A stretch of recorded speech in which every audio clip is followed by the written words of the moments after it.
Commissioner, I call Professor Slucki, who's already in the witness box. Yes. Do you solemnly and sincerely declare and affirm that the evidence you shall give will be the truth, the whole truth, and nothing but the truth? I do. Could you please state your name? David Slucki. And you have prepared two statements for the Royal Commission. The first is dated 3 July 2026, correct? Yes. And you have a copy of that statement there with you? Yes. And that is still true and correct to the best of your knowledge and belief? Yes. Commissioner, I tender that statement, which is stat.899.004.00003. Yes, that statement will be received in evidence. And you've prepared another statement dated 10 July 2026? Yes. And you have a copy of that there with you as well? I do. That's still true and correct to the best of your knowledge and belief? Yes. I tender that statement, which is stat.899.00001.0474_R. Yes, the second statement will also be received as an exhibit. You are the Director of the Australian Centre for Jewish Civilisation at Monash University, Yes. and you're an historian by training. Yes, that's correct. You've written and taught about Jewish history, the Holocaust and anti-Semitism since about 2007, That's correct. and you received your PhD from Monash in 2010. Yes, that's correct. And as part of your role at Monash, you established the Monash Initiative for Rapid Research into Anti-Semitism in 2024. Yes, I did. I'll refer to that from now on as MIRA, if that's convenient. We do love an acronym. Okay. And can you just describe what prompted you to establish that project at that time? Yes, we was watching the rise in anti-Semitism in Australia. We were seeing increased reports. We were seeing, the things that the Executive Council of Australian Jewry were reporting in their annual reporting cycle on anti-Semitism. And we were hearing a lot of stories, and we were, I think, as a Jewish Studies Centre, really cognizant on our own campuses and the way we were sort of seeing in our sector, but beyond our sector. The other thing that prompted us, I think, was we were watching a lot of public discourse around anti-Semitism, and we had a feeling that there wasn't good enough yet research on the topic. And we thought it was really important that as the biggest centre for the study of Jews and Jewish history in Australia, that we should play a major role in helping, provide the evidence base so that the discussions we have about causes, impact, solutions would be evidence-based rather than, sort of instinctive or feeling what might work. We really want to investigate and be able to talk, whether it's in the media, whether it was sort of informing government or institutions. We want to be able to come to them and say, this is the evidence of what we're seeing and hearing, what people need, what they're asking for, and also to sort of look around the world and see, are there things that are working, that aren't working, that we can maybe start to implement in this context as well. And to date, MIRA has looked at a number of different areas, including universities, correct? Yes, that's correct. As well as the arts and creative sector. That's correct. And you're in the process of looking at other areas as well. That's right. So we're about to, we're just putting the finishing touches on a report looking into Holocaust education, and its role in addressing anti-Semitism. By the end of this month, we'll have an interim report that looks at anti-Semitism in the healthcare sector. And we also have been working with a law firm who've been helping do some legal research on where anti-Semitism intersects with existing federal, state and local laws. I see. We'll obviously focus today on the work you've done in respect of universities. at some point you were tasked with developing and delivering a training program on anti-Semitism in the higher education sector. How did that come about? So in October 2024, I was asked by the group of 8 to join 2 working groups. One was focused on developing a definition of anti-Semitism that would be sort of tailored to the needs of the university sector, and the other working group was around developing a training program both for executive leaders and also for frontline staff, so like complaints handlers, security, safer communities units. And, you know, we were already working on something like that, so, you know, the timing was actually really, really good that, you know, the group of 8 sort of said we need to do this, and we were kind of waiting in the wings, already developing something. So we, that sort of put a bit of a time crunch on us when we were asked to do that. So our aim at that point was to pilot something in the first week of December, which we did. So within sort of less than 6 weeks, we really ramped it up. We put together a research team to make sure that what we did was evidence-based, both in terms of understanding what the problems in the sector were, or the challenges, and also in thinking about best practice. So we were looking at, you know, scholarship around training programs, around educational interventions, and thinking about how do those, what works the best, what's sort of seen to work best. And so we tailored it around those things. We also, it sort of happened in the middle of this process that there was the Senate inquiry into anti-Semitism at universities, or the hearings to have an inquiry. And, you know, there were something like 500 or 600 testimonies that people submitted to that inquiry. So one of our researchers put together a database of those testimonies and did some coding around those. And then also the ECAJ and 5A and the CSG Victoria were really generous in sharing some of the materials that they'd collected with us. And what we wanted to be able to do was, when we were developing the trainings, we wanted to have a series of different kinds of case studies that we could deploy depending on the needs of the university. So they covered things like, you know, controversies over posters, you know, things in classrooms, comments in classrooms, interpersonal conflict on campus.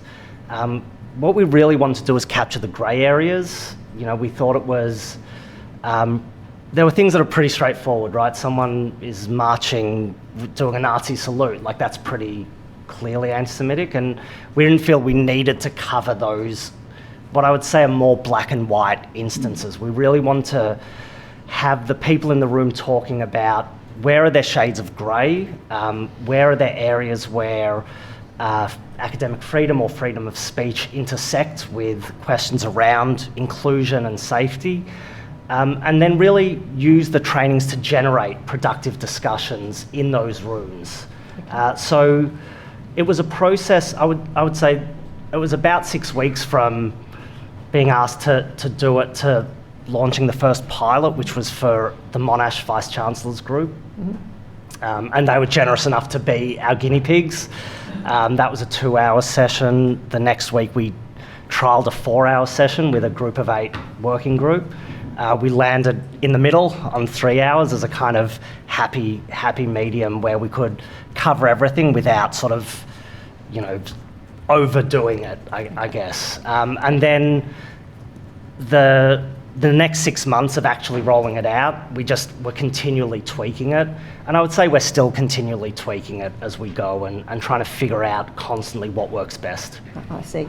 I'll ask you in a moment about some more detail about the content of the training, but as you've set out in your statement, at the moment the training has been delivered to about 1,600 leaders and frontline staff at about 30 different universities. That's correct. As well as to... I think we're now, the last figures I saw yesterday, we're now over 1,700. So, okay. Yeah, it's not, we don't measure success by bums on seats, but we are sort of really happy that we're getting that coverage as well. You've also delivered the training to teams at the Commonwealth Department of Education, TEXA, Universities Australia and the Group of 8. That's correct, some of whom are in the room today. And as well as a university in New Orleans. Yes, Tulane University in New Orleans. And actually they've invited me back later this year to run another series of the trainings for more groups of their leaders. I see. And up until the present point, to what extent has that rollout been funded and staffed by Monash University itself? It's been a mixture in terms of funding. So Monash supported particularly the research phase and the inquiry phase early on. So Monash provided the funding for research assistance. When it came time to me going out and leading the trainings for the Group of 8, the universities themselves bore those costs, and that was with the administrative support of the Group of 8. In June last year, we ran a session where we trained a team of facilitators, and that was supported by ASICA, by the Special Envoy to Combat Anti-Semitism, and Universities Australia. So that allowed us to really expand the footprint of the trainings, and it also meant it didn't depend on one person and me to do that. And so, it's meant we can reach a whole lot more people across different levels of a university. And there's now been a contribution of 1.5 million from the Commonwealth Government to That's support correct, that over 2 years from the Department of Education. So could I then ask you a bit about the theory underlining the training program and some of its content? You note at paragraph 21 of your first statement that it's tied to what you describe as the theory of change. Could you just tell us a bit more about what that theory entails? Yeah, the thing that really principally underpins what we're doing is, we see it's really important to have a kind of partnership model with universities that we want to support them and help them, and we don't want an antagonistic relationship. I don't believe that it will be that helpful for me to come in and point fingers. And so, that's kind of the basis of everything, is how do we understand the needs of university leaders? How do we understand the needs of, the complaints handling staff who picks up a phone call from a student in distress? How do we help support them to understand what they might not understand what's behind that distress? So the other part of our theory of change is we don't expect to train 1.5 million students and 130,000 odd academics. What we really want to do is be targeted in our approach. So we're trying to think of where can we have the maximum impact. And so what we're doing with this training program is focusing on leaders and decision makers, and whether that's a vice-chancellor who has to make overarching policy decisions, or a head of department who receives a complaint from a student and has to make a call on what to do with that, or a security staff member who in the moment is trying to make a determination over something that's often really complex in that environment. We want to help support those decision-making processes, and we think that the downstream impact of that will really help create robust campus environments. And the final thing I should say about our theory of change is, and I can't emphasise this strongly enough, and I should say what I'm about to say is not my formulation. It's actually someone said this to me last week, and I thought it was so elegant that I'm going to steal it. And that is that if we're only solving for anti-Semitism, we're not solving anti-Semitism. So what really underpins our work is the idea that all the work we do should also create frameworks, models that can be tweaked, applied, help support all the ways in which we're trying to tackle discrimination across the sector. And that's true, I would say, of all the mirror work that we do. Any sector we're looking at, we're thinking of how do we tackle anti-Semitism, and how do we understand anti-Semitism as symptomatic of bigger issues that we're facing in Australian society. And what sort of issues are you referring to there? I mean, I think the principal one that we're really conscious of is polarisation and the ways in which, there's one thing I've observed, and I'm certainly not alone or a pioneer in this, but one thing I've observed over and over is this sense that, there's a kind of all or nothing thinking that pervades public discourse and political debate. And so it's not only that we disagree, but actually when we disagree with someone, we see them as wrong and as bad or evil. And I think that's the kind of thing we want to start pulling the Australian public away from, the idea that actually we all come to these things with a great deal of sincerity. One thing I say at the beginning of every training is we all watch the violence and the events in the Middle East, whether it's in Israel or Gaza or Lebanon or Iran or wherever. We watch it with a great deal of distress, and much of the kind of anger, hurt, trauma that we see, whoever it is, comes from a place of hurt. And we want to encourage people to see that as the starting point when we sort of enter these conversations. And that's true for, Jewish staff and students who feel traumatised by October 7th. It's true for Palestinian and Muslim staff and students who are also traumatised by what they're witnessing on a daily basis. We don't think it should be an either-or proposition. You go on to describe some of the themes in the training that is delivered. One part, you say, deals with the basics of Judaism and addressing Jewish diversity. Why is that important? Starting with the basics of Judaism, why is that an important first step to help people understand? Yeah, it's interesting because that wasn't originally part of the training that we ran. We actually sort of started with this, and I'm a historian, so I kind of got really excited to teach history and teach the history of anti-Semitism, weirdly. But actually what we realised pretty quickly is there's actually a need for some basic literacy in who the Jews of Australia are.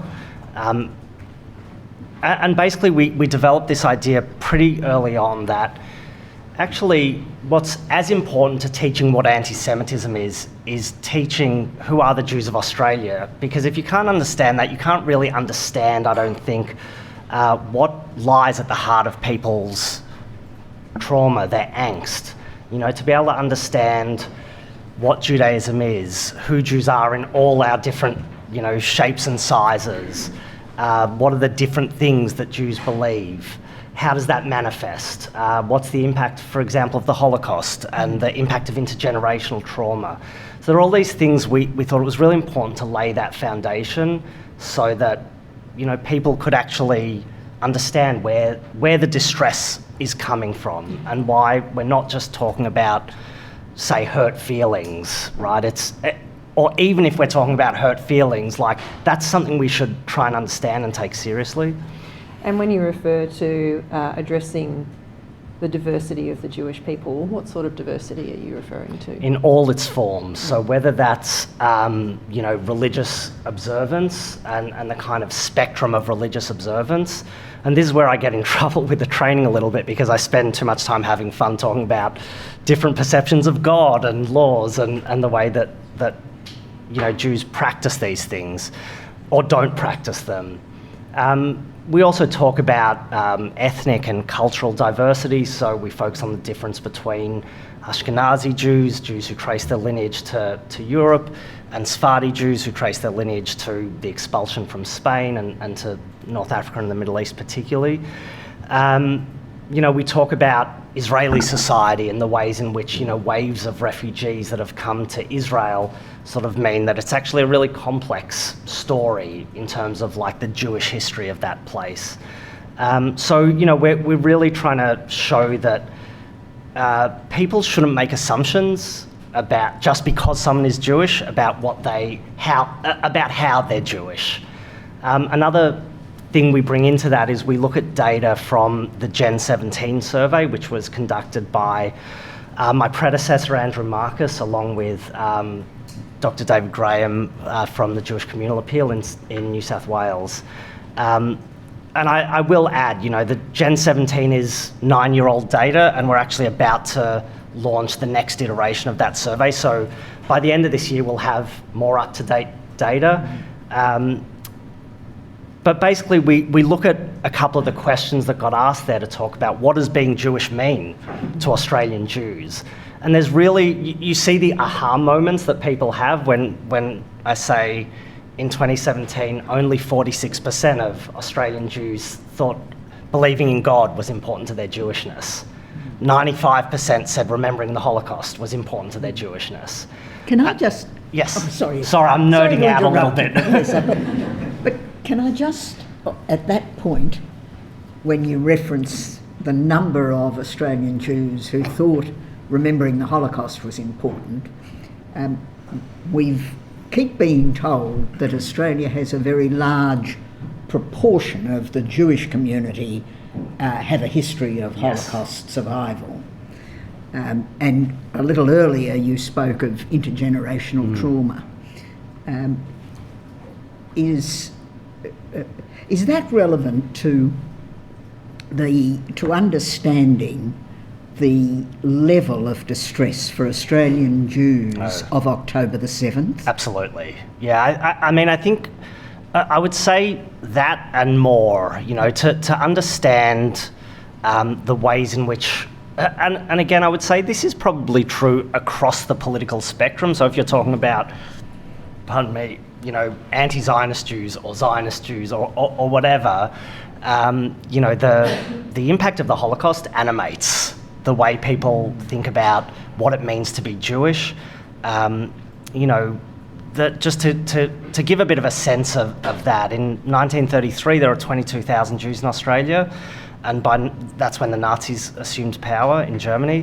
By 1961 there were over 60,000. So there's this critical mass of the Australian Jewish community that are descended from Holocaust survivors, and so most of us, not all of us, but most of us grew up with grandparents who had lost their whole families, who had survived the worst conditions.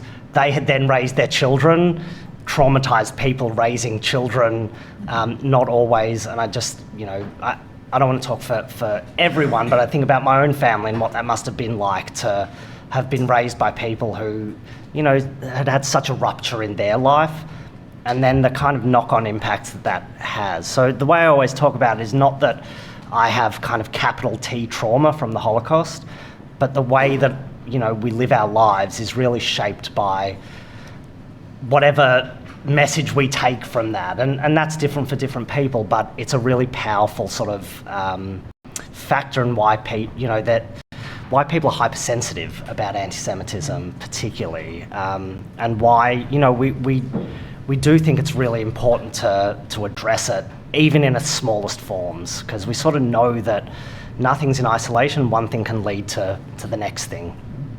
Thank you. Thanks. You note that the training also addresses, to some extent, Zionism and anti-Zionism, and if I could just use that as a launching pad for the article that you annex to your statement,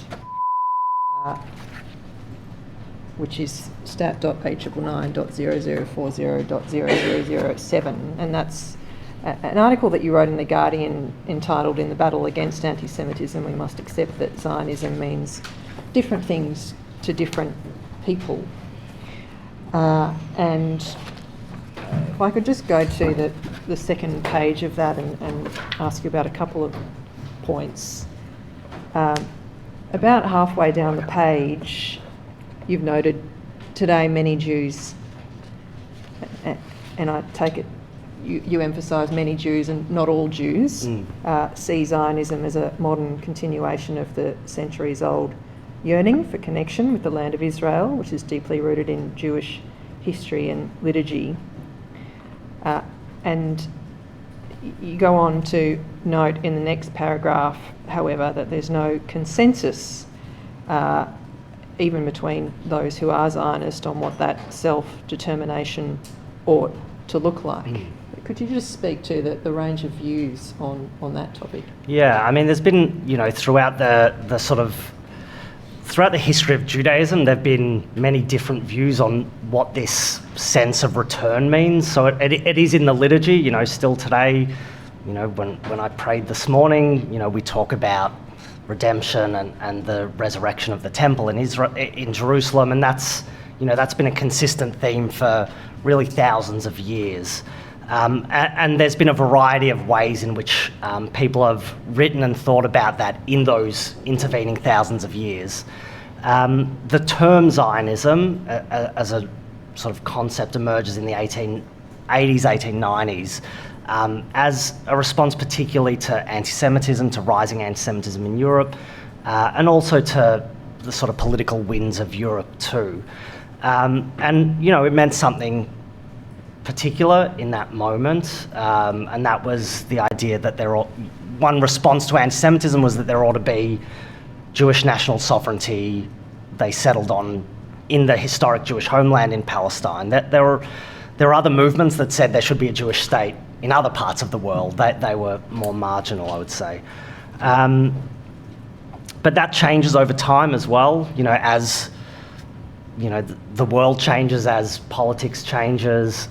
You know, that obviously a big change is the establishment of the State of Israel. So what does Zionism mean in that context when you've established it? So for many people at that time, Zionism is around the ingathering of the Jewish population into the new State of Israel. For others, it's about Israel as sort of cultural, spiritual centre. And again, it continues to evolve as the world evolves. And so today, I would say that, you know, most people, perhaps all people, I guess, who identify as Zionist would say what that means to them is the basic idea that there ought to be a Jewish state somewhere in the historic land of Israel, right? The land of Israel as distinct from the state. The land of Israel is what the Bible describes. And then beyond that, there's a spectrum of views. So, you know, when people kind of use Zionist as an epithet, it's not actually capturing what the person who's using it to describe themselves means.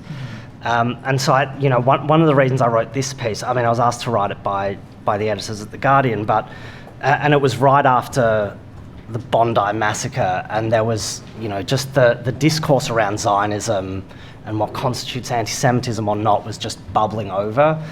So I thought it was really important to like help paint that picture to distinguish you know, that these terms are not so simplistic.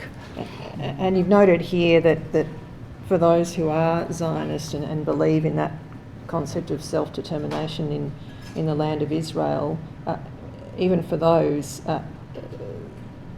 some, of course, say there should be a democratic Jewish state alongside a democratic Palestinian state. Yes. And for those Zionists, many of them are still deeply critical or even, as you say, hostile to the current Israeli government. That's correct. That view is entirely compatible with being a Zionist. Yes, absolutely.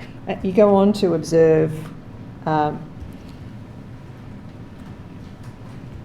for Palestinians and critics of Zionism, for some of them the term signals displacement, inequality and the ongoing suffering of Palestinians since the establishment of the Israeli state. Could you just speak to that point? Yeah, and this is where I think we're often in this discussion talking at cross purposes, where, you know, people in the Jewish community are saying, to me, Zionism is about my attachment to this place. And, you know, there's religious, cultural, historic reasons for that attachment. And there's also, you know, a lot of people feel that there are like existential reasons for it. And many will point to the Holocaust as an example of what animates their attachment to the State of Israel. And on the flip side, it's very true that, you know, for Palestinians, the establishment of the Jewish state also had consequences. And, you know, one of the things when we teach about, you know, the Arab-Israeli conflict in university classrooms, like one of the things we talk about a lot is the conflicting and contested narratives that, for both peoples, there's tremendous pain that accompanies the history of this place. And, sometimes those narratives are in conflict, and it's hard to square them. But I think what I'm trying to get at in this piece and in all our work is to sort of show people, like, actually the person sitting opposite you is coming at this with a lot of pain and fear, and we need to recognise that as a starting point. Looking at Australian Jews, Professor, the Macquarie Dictionary helpfully defines Zionism post-1948 simply in terms of support for Israel. An Australian Zionist of my age, that would translate into support for Israel under the government of Yitzhak Rabin and support for Israel under the present administration, widely different as the two administrations are, because what support means is support for the idea of the homeland in Israel for Jewish people. I mean, is that a fair way of I think so. it? I would add, though, that many people are very conflicted as well, because they're attached to the state of Israel, but they have a vision for what that state ought to look like. And so, I don't think most people don't want violence. They don't want to see endless conflict. They want to see peace in the region. And I think that the sort of, and we'll investigate this a little further so we can get some pretty clear data on it in the upcoming Gen 26 survey. But my sense is most Australian Jews want to see a two-state solution in Israel. So they do support the idea that there ought to be a Jewish state alongside a Palestinian state. And then there is this question of what does that Jewish state look like? And there's so much conflict within Israel about what that looks like, about, the religious nature of the state, or how secular it ought to be, or things around, compulsory military service, or things around, gender equality or rights for LGBTQI people, in a world in which there's this tension between the secular and religious Jewish Israeli world. And so, there's this attachment and this support for Israel to, be a robust democratic state. But I do think there's been a lot of concern in recent years around whether or not, it upholds its sort of promise for liberalism or illiberalism, or, people, there's not consensus within the Jewish community on these questions. I think that's the important thing. Even among people who identify as Zionists, there's still a wide range of views of what it means to be attached to that place. But if you have that attachment, it's very difficult to, as it were, denounce Israel because you don't approve of the actions of the present administration. Yeah, I think what you're pointing to is a really interesting phenomenon that we've seen over the last couple of years emerge in the discourse, and that is a distinction between criticising Israel, so someone who is, maybe they've been opposed to Israel's actions or whatever, or to the government's actions, but they're very much attached to the idea of there being a strong Jewish state. And on the other hand, the idea that Israel ought not exist. And increasingly, I think it's become really hard in parts, thinking about our sector, it's become increasingly hard to say, yes, I criticise Israel, and I think Israel should exist, because there are parts of this discourse where you say, well, as long as Israel exists, I think we've heard it at various points throughout these hearings as well, Israel simply existing is a problem in some parts of this political discussion. So I think that, that's really hard for many Jews to hold, is being able to say, we want to see Israel be a particular kind of thing, but we want it to be a thing.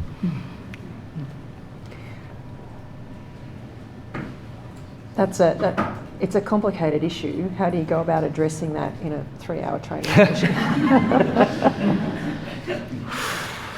That's a really good question. So, I mean, everything we do is scholarly, and that's really the basis of the trainings, particularly approaching the university sector. We thought it was really important that, I approach it basically like I would approach a classroom, to say,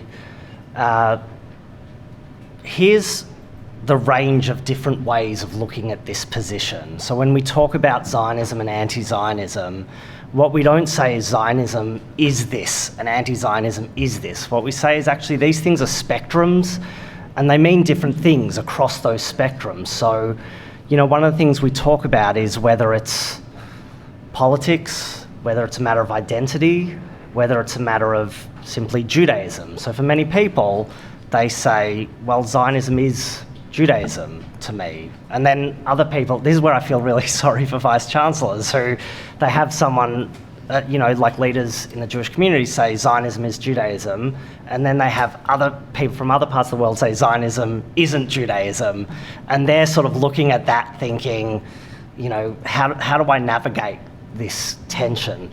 So what we're trying to do is not answer that question for them, but actually to present them with the spectrum of what these things mean so that they can make informed and meaningful decisions and actually understand what the people that are coming to them are telling them.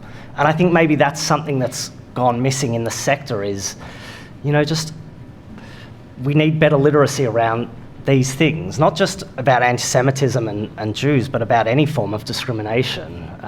If I haven't experienced a form of discrimination, then probably it's not top of mind what animates that.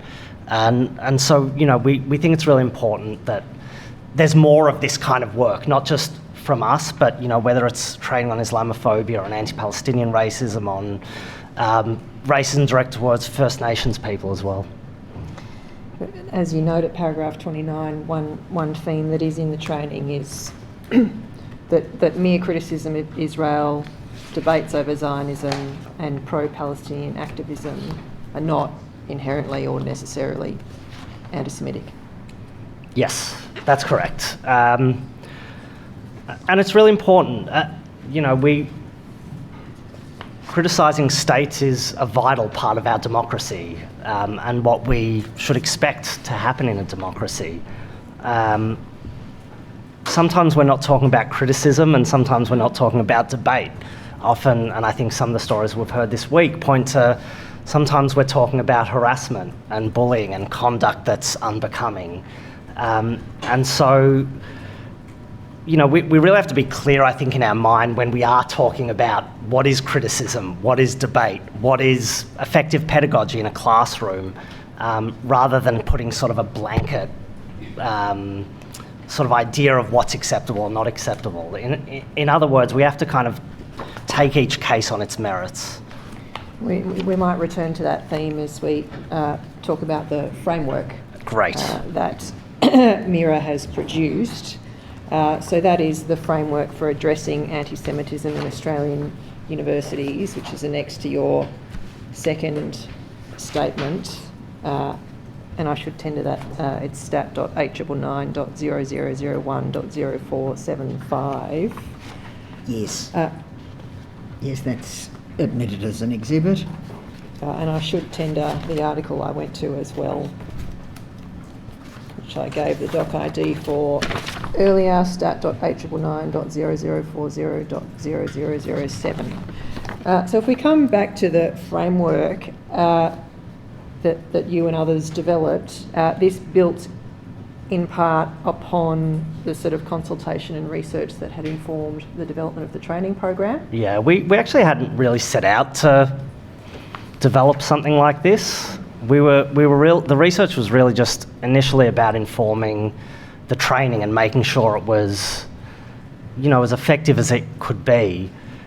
And then in the early months of 2025, last year, as we started writing up some of the research, firstly, as we started writing up the research, and secondly, as I was like going around the country, meeting with executive leadership teams and frontline staff, we actually thought we need to like make something of all these learnings, because I don't think there was anything. Now there's a bit more like this, and you'll talk later today about the Group of Eight's report, which I think is in a similar kind of genre to this. But we sort of didn't see anything that was kind of a helpful guide that would support the sector. And so what we decided we were going to do is create a kind of, I would call it a menu of things that universities could think about introducing, so that, we really emphasise in here that we want universities to try things and fail and try again and learn from their mistakes, and to be brave about how they do it. And they're not always going to get everything right, and we've heard enough Vice-Chancellors say they didn't get stuff right to know. The question is, what do we learn going forward from those things? So we developed this framework that was based both on the research that we conducted for the training and based on the just extensive engagement that I was having across the whole sector. And just thinking about, what are the big challenges you're facing, and what are the things that you need? What are the things that we're seeing have been effective and worked well? And so that kind of underpinned the basis of this. And I had, the researcher that was working with me particularly is a specialist in higher education, and her PhD was in looking at the experiences of international students on our campuses in Australia. So we had some pretty good heft behind it as well. And so the framework sets out a number of different principles, and then within each principle sets out a sort of menu, as you've described it, of different options available to pursue those principles. Could I start with the first one, the principle of education, which is addressed from page 18.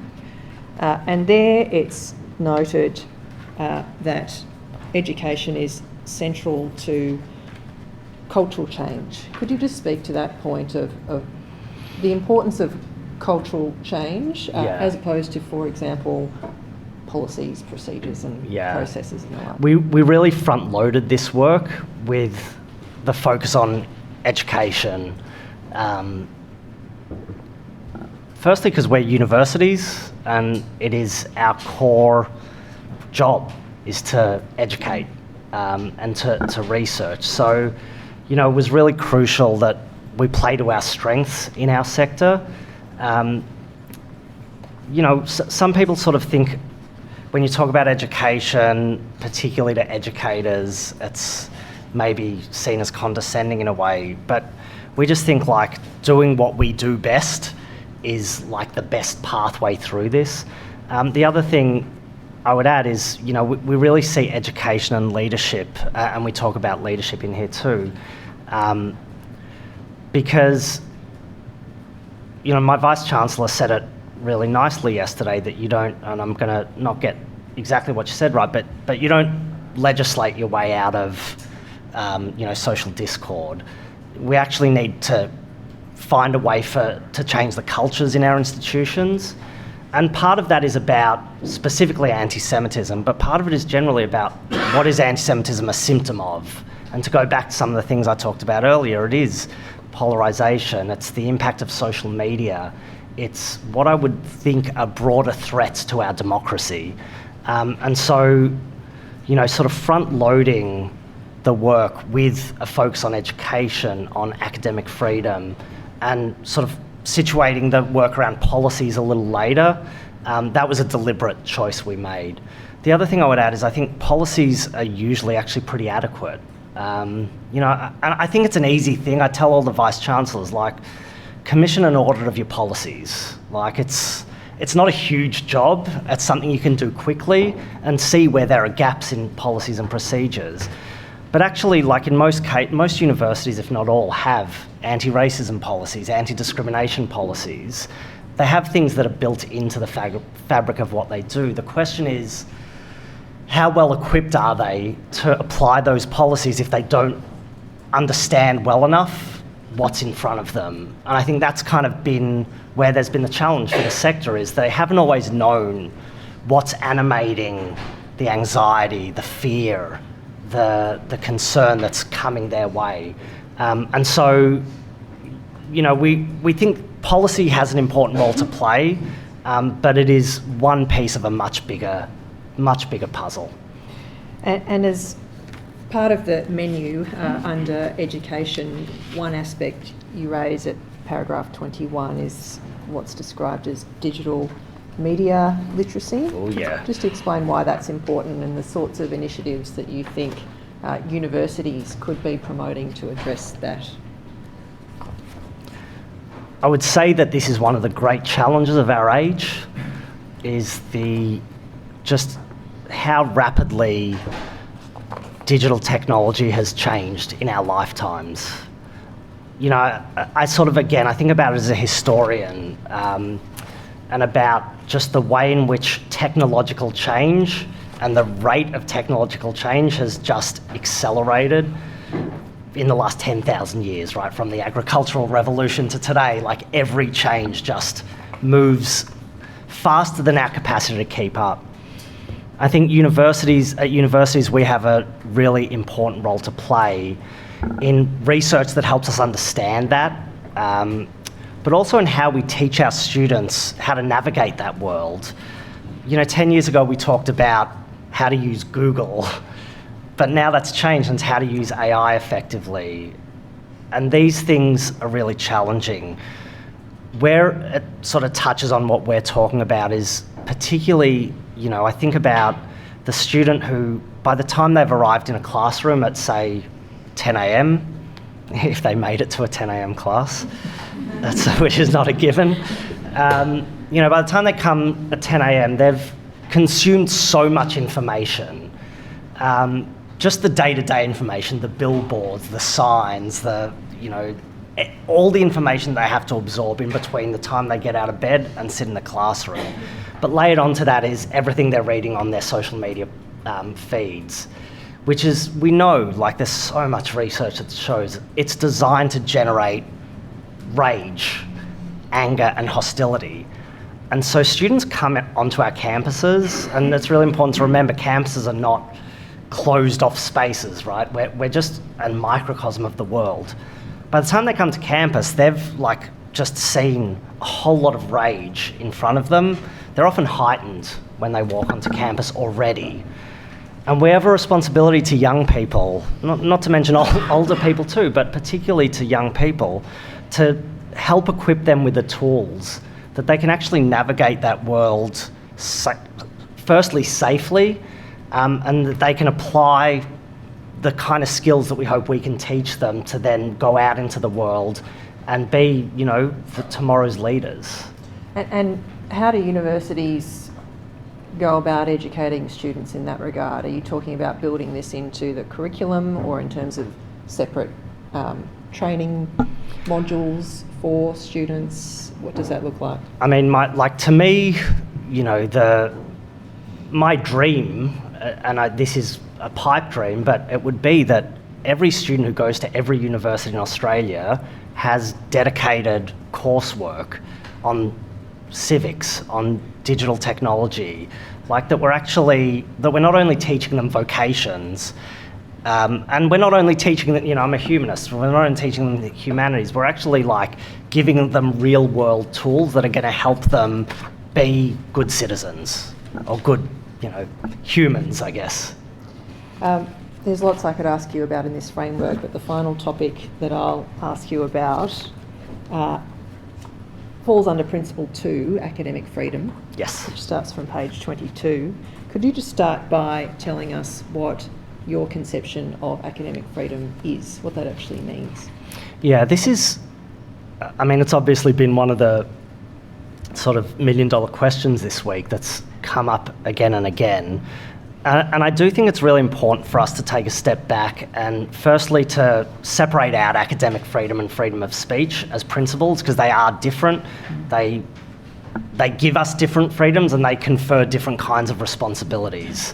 And I think too often we use the term academic freedom when what we mean is freedom of speech.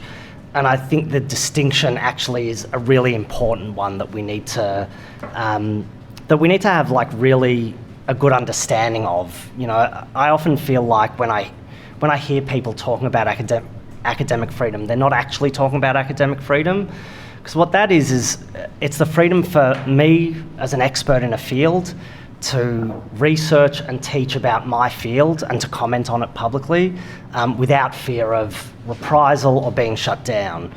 That's a very different freedom to the freedom to protest, for example. And that's not to trivialise either of the freedoms, but you know, we need to, I think, be clear about the terms we use.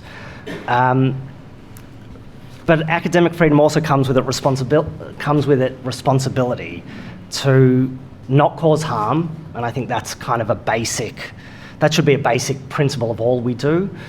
And it's also to exercise it responsibly. So if I'm teaching in my area of expertise, am I doing that in a way that generates knowledge and understanding and, you know, the skills to navigate difficult topics? And I think like a lot of the complaints I see that come out of classrooms is, maybe it's anti-Semitism, but sometimes I think sometimes it doesn't matter if it's anti-Semitism, it's just not what I would consider good teaching practice or pedagogy. It's not creating classroom environments where students feel that, you know, they can grapple with difficult issues, where they can make mistakes and get it wrong, where there is the capacity for debate and discussion about the world's hardest issues. So I think with academic freedom comes the responsibility to create, you know, the most robust and responsible research practices, teaching practices that we can. So just to draw out that distinction a little, just because, for example, an academic has something on social media that someone construes as anti-Semitic, that doesn't mean academic freedom is engaged. It might just be that academic exercising their freedom of speech in that case, and that's the balancing exercise. I would say that's correct. I guess where you get into a like slightly greyer area is if I'm an expert in that area and I'm reposting something on social media, does that fall under my academic freedom or freedom of speech? And you know, I mean, I think there are areas that we need to continually be revisiting, particularly as technology evolves, right? None of this is static. And, you know, we heard so much over the last few days about the French model code and the differences between 2019 and today, and it's going to be different again in 7 years as well. So we do need to be a bit nimble with how we continually refine our understanding of these core concepts. I see. Do you have any differences with the French model code, or do you accept that that Robert French's explanation of the separate concepts of freedom of speech and academic freedom is a comprehensive account? Yeah, broadly speaking, I do agree with that. Yeah. Commissioner, I have no further questions for Professor Slucki at this stage, but I do understand that APAN is cross-examining him. Yes. Thanks. Good morning, Professor Slucki. Morning. My name is Hamzy. I appear on behalf of APAN. Thank you. I'd like to take you... So could I just ask you to talk up a little? I'm just having a little trouble hearing. Yeah, thanks. Sorry, let me just adjust this and see if Thank it you. assists. Is that helpful? Yes, thank you. I'd like to take you to the transcript of an interview you gave on 31 March 2025 with David Marr on ABC Radio National. Do you recall that interview? I do. It aligns with much of the evidence you've given this morning, I think. And the document ID is RCD 5999 0001 0061. If we could just go to the bottom of page 3 of that document, Sorry. the transcript. Would I have that in my packet here? If it's on the screen, there it is. Perfect. So the bottom of page 3, the very last paragraph. So in this interview, you talk broadly about 3 topics: Zionism, anti-Semitism, and self-determination. So some of the subjects that you've covered this morning. And at the bottom of this page, you're talking about Zionism. And the relevant portion is, you say, we talk about Zionism in crude ways, but it's a spectrum of ideas that ranges from just a very simple belief that there ought to be Jewish sovereignty in some portion of the historic land of Israel, to things that I would say are much more problematic, expansionist kind of visions for a greater Israel. My question in relation to that observation that you made is that it would not be anti-Semitic in those circumstances to criticise or oppose Zionism as a form of, or as an expansionist project or vision. Is that correct? I think Zionism as a concept broadly is something we ought to be able to discuss and criticise, yes. Thank you. And can I ask you as well, would you accept that while this may be a spectrum of ideas and one that evolves over time, and as Council Assisting identified, it involves a number of complicated issues, that this has very real consequences for the Palestinian people in circumstances where Israel now covers around 85% of historic Palestine? Sorry, what was the question there? The question is, would you accept that, notwithstanding that this is a spectrum of ideas and that it has complicated issues in the mix and that it's an evolving spectrum of ideas, that those ideas, as evolving as they are, have real consequences for the Palestinian people? Yes, as I said earlier, we're talking about histories that clash, and we're talking about real life trauma that people experience. And would you agree, though, real life events, not just trauma? I'm asking, in circumstances where Israel today and the space that it occupies is not the space that it occupied in 1948. Yes, I agree with that. Thank you. Borders change, yes. Yes, thank you. If I could take you now to page 6 of this transcript.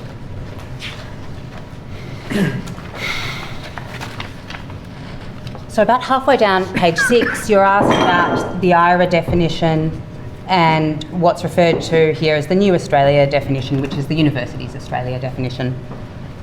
And then you're asked, you're talking about here anti-Semitism and self-determination. And if we could just turn the page to page 7. Just waiting for it to come up. Okay. And starting at the top of page 7, about halfway across that top line, you say, I think it can get anti-Semitic if you take the position that all nations have the right to self-determination, but you deny that right to Jews. A little bit further down, Mr. Marr asks you, who decides what self-determination is? Is it occupying the West Bank? Is it demolishing Gaza? And you respond, states change what they look like, governments change, laws change, structures of states change. So I don't think it's the idea that Israel is or has to be what it is right now, or what it was in 1981. But I do think the idea that if you take a position that peoples have a right to self-determination, then that applies to all peoples. Mr. Marr asks you, like Palestinians, and you say also, absolutely.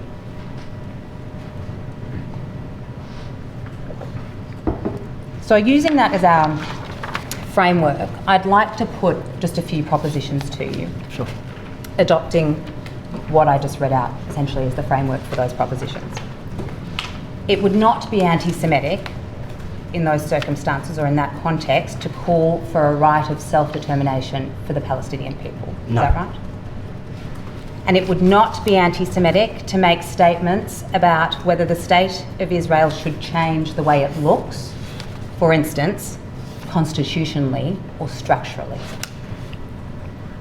And I'll perhaps elaborate on what I mean by those things so that I make it easier for you to answer. I guess I would say it depends. Yes, so let me give you some examples on what I'm talking about. For example, it would not be anti-Semitic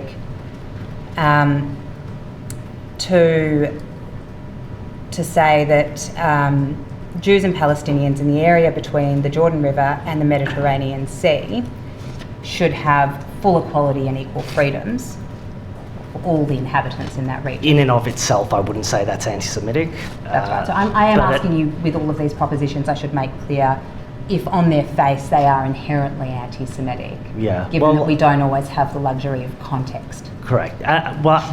Although I would add, I think context is really crucial, and when we're assessing any of these ideas or statements, we ought to apply context to be able to make sense of it. I agree with that, Professor. My only concern with that is that context would be wonderful, but we're not always in a position where context is available, particularly when people are making snap decisions that impact potentially the right to academic freedom, removing of material on campus. Context would be great, but it's not always possible. And I appreciate that, as you say, the focus of your work is really on clarifying these grey areas. So what I ask is it in and of itself, on its face, anti-Semitic to contend that there should be full equality and equal freedoms for all inhabitants between the river and the sea? On its face, no. And it would not be anti-Semitic to contend that one way to achieve that, for example, may be one state, a binational state, for example? There is certainly a history in Zionist thought of the idea of a binational state, but that's certainly not the prevailing notion among Zionists today. Sorry, Professor, just to clarify that my question wasn't about Zionist thought. I'm asking, would it be anti-Semitic to say that one way to achieve, for instance, full equality and equal freedom for the inhabitants between the river and the sea would be through one state or a binational state? I think if you ensure the protection of Jewish self-determination and what that looks like or how that works, that's a tricky question. But I suppose not if that's the kind of operating principle. Self-determination, yes. Okay, so you would then accept that it would not be anti-Semitic to call for Israel in its current form, in which only Jews are self-determining, according to the nation-state law of 2018, which expressly identifies self-determination as belonging exclusively to the Jewish people in Israel. You would not say it's anti-Semitic to call for the replacement of that form with a binational state, for example, or a unitary democratic state in which both Jews and Palestinians are self-determining. On its face of it, no. And again, I would sort of urge that context is really important here too. Well, the context I offer you is that both peoples would be self-determining. Is that inherently anti-Semitic to call for that? Inherently not, but I would sort of then caution we need to also apply these things, sort of take it out of the realm of theory into the real world. Yes. And what is possible in the real world and what does it mean in the real world? I accept that, Professor Slucki, but I come from the perspective where my instructors represent the Palestinian solidarity movement and the Palestinian community in circumstances where there, as I say, are very real world consequences. And so I'm asking you, in calling for the freedom of both peoples in that region, it would be anti-Semitic to call, for example, these solutions. Putting aside what is practically possible in circumstances where, I say again, Israel today does not look like it did in 1948, it would not be inherently anti-Semitic to call for that sort of outcome where both peoples are self-determining. Not on the surface of it, no. Okay. And you would also accept that calling for these outcomes in a different Israel, this would result in a different Israel, it's not the same as calling for the elimination of Israel. I think the way you framed it earlier would not be calling for the elimination per se, but we, and perhaps you're getting to this, the University of Australia definition, we deliberately used the term elimination because we do think it denotes something non-democratic and violent, and that's something we don't think is acceptable. And I do not quibble with that, Professor, but calling for a different Israel, and one that looks like what I've just suggested, for instance, a binational or unitary democratic state in which both peoples are self-determining, is not calling for the elimination of Israel. Not on the face of it, no. And it's not denying the right of Israel to exist. It may be denying the right to Israel to exist. I'm not sure I agree with that proposition, that it's denying the right of, it's sort of accepting the right of Israel to exist. Yes, in the sense that also you've accepted that states can change how they look, states can change over time. Doesn't deny the right of Israel to exist, does it, if Israel's constitutional arrangements and its structure is different? Well, it doesn't have a constitution now, but the constitutional arrangement. But asking for a constitutional arrangement to exist is not in and of itself anti-Semitic. But I would say if the consequence of that constitutional arrangement is the denial of Jewish sovereignty, then I would say yes, that would fall afoul of. Yes, but Professor Slucki, I've asked you if we're talking about a situation where calling for a binational or a unitary democratic state in which both peoples are self-determining, which we've accepted, we've got that far, and so that accepts Jewish sovereignty, that is not denying the right of Israel to exist.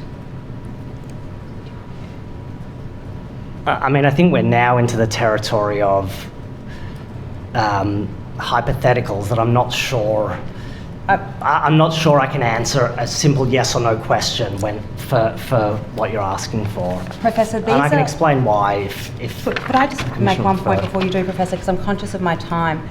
These are all examples drawn from the Jerusalem Declaration, of which you are a signatory. Correct. Right? Yes. So, given that this is drawn from the Jerusalem Declaration and you've signed it, I assume that you would agree that those examples are not calling for either the elimination of Israel or for the denial of Israel's right to exist. So it's a really good question, and I am a signatory to the Jerusalem Declaration, and I think that the operative qualifier in the Jerusalem Declaration with those examples is on the face of it. But I've put that to you. So if you'll allow me, what I'm saying is on the face of it is doing a lot of work there, because what it's saying is we can't just take these examples in isolation and remove them from their context. But Professor, again, I come back to context. I'm asking you simply whether calling for a binational state in which both peoples are self-determining equates to denying the right of Israel to exist. I mean, I think that does. It's a different state you're calling for. But you've told me that states can change how they look and they don't always have to look the same. They can change. So why is a different But that state... might not be Israel, what you're describing. And that's really the difference, Sorry, I think. so states can change, but Israel can't change? Israel can certainly change. It has changed. It'll continue to change. States always change. Yes, Israel has changed, as I say, from 1948 to today in occupying some 85% of historic Palestine. So I'm asking you, you've agreed that it doesn't call for the right of... It doesn't call, for the elimination of Israel. But you think that that change would be to deny the right of Israel to exist? I do believe that, yes.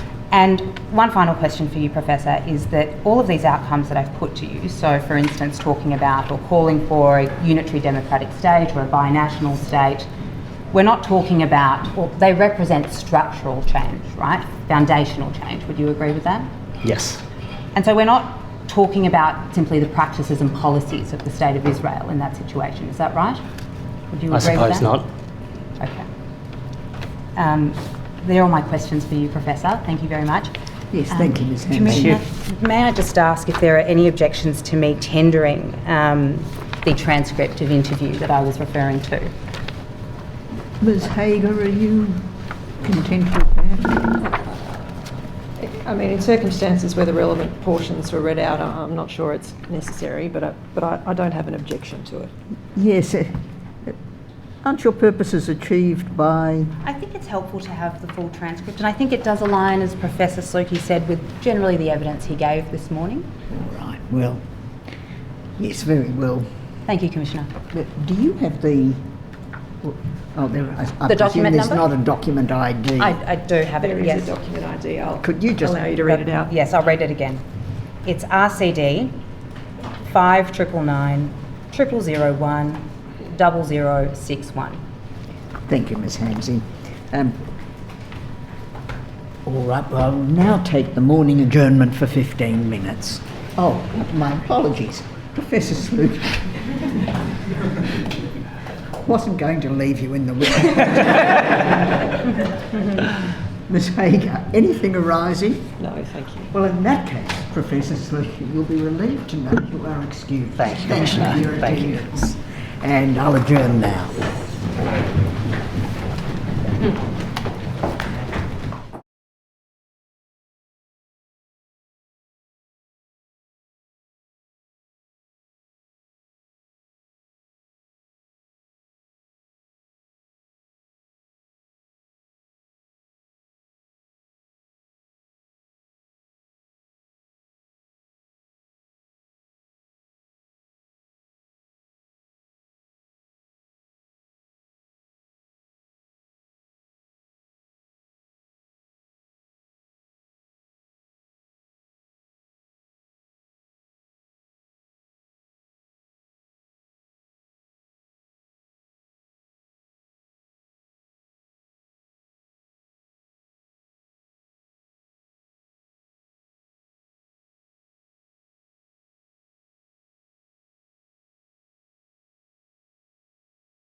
Yeah, good topic for discussion.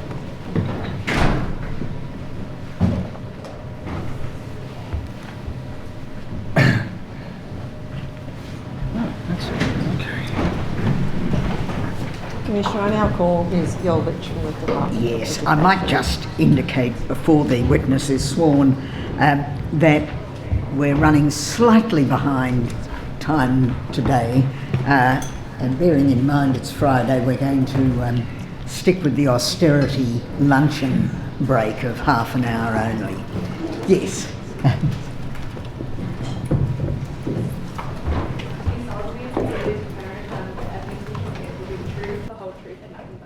I do. Could you please state your name? Jasmina Joldić.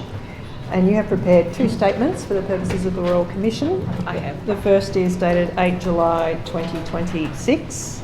Yes, You have a copy of that there with you. I do. Is it still true and correct to the best of your knowledge and belief? Yes. I tender that statement, which is sta.0445.001.001_R. Yes, that statement will be admitted. And you've prepared a second statement dated 15 July 2026. Yes. That's also true and correct to the best of your knowledge and belief. Yes, And you have a copy of that as well. I do. And I tender that statement, Commissioner, sta.0445.000. Yes. Bear with me. Second statement will It's also be admitted. 0445.002.001_R. Yes. All right. You are the Deputy Secretary of Higher Education, Research and International at the Commonwealth Department of Education. Yes, I am. And the group you lead is responsible at the departmental level for the regulation of higher education providers, amongst other things. When it comes to GBV, yes, we are. When it comes to GBV, you're referring to gender-based violence? Gender-based violence, my apologies, yes. All right. And you've held your current role since October 2025. That's correct. And you've previously had a career at various universities and in the public service at the federal and the state level. That's correct. Now, on Monday this week, the Minister for Education amended the Higher Education Standards Framework Threshold Standards. Correct? Correct.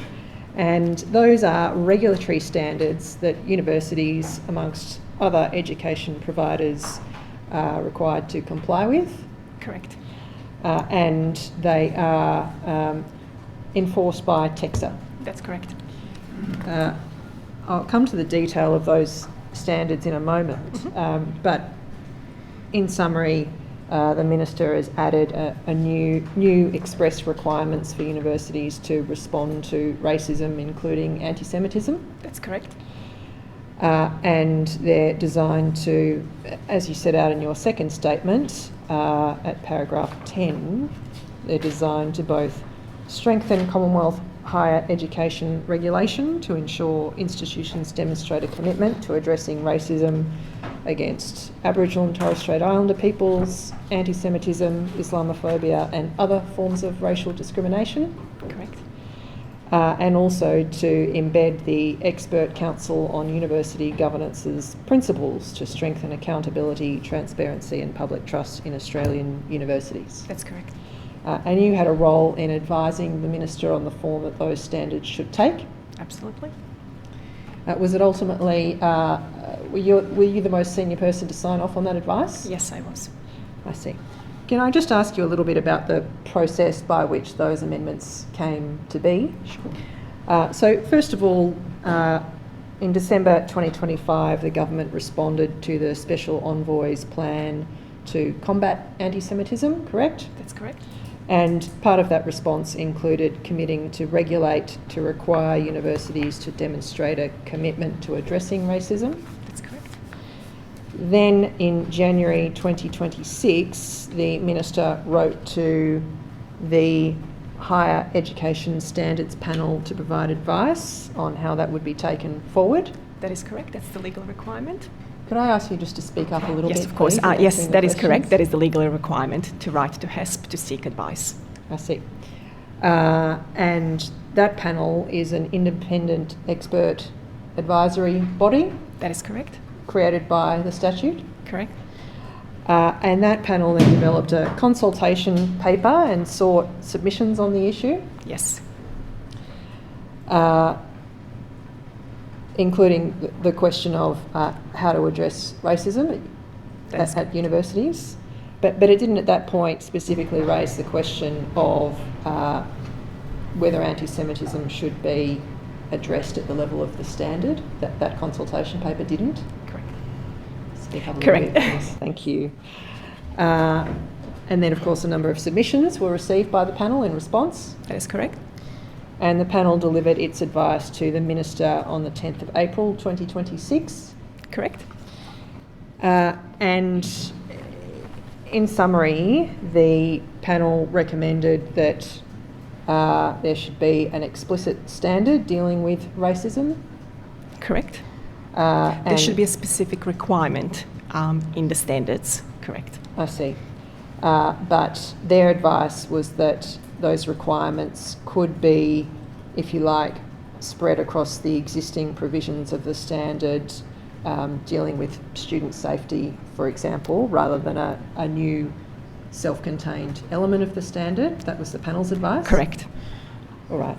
And I might just take you to that advice. That's CDE.0437.0001.0252_R.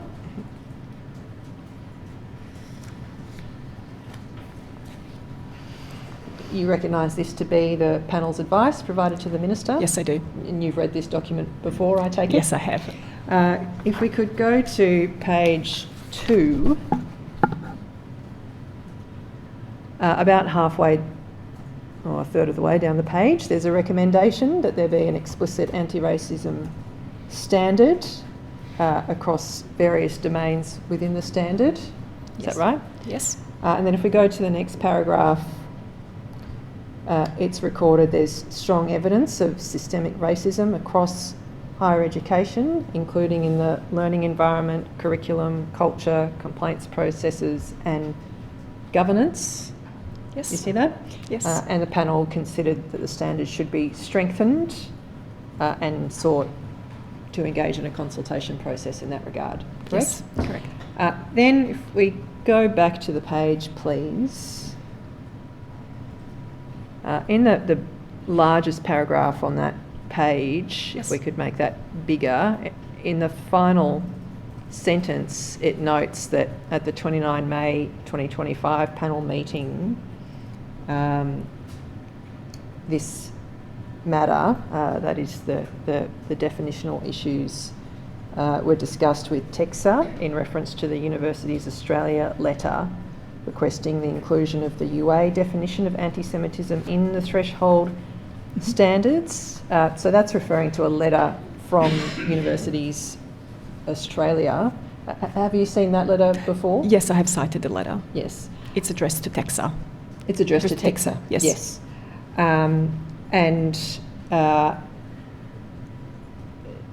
So you're aware that that letter, I think, was from March 2025, and that asked TEXA to assist in having the panel incorporate the Universities Australia definition directly into the threshold standard itself. Correct.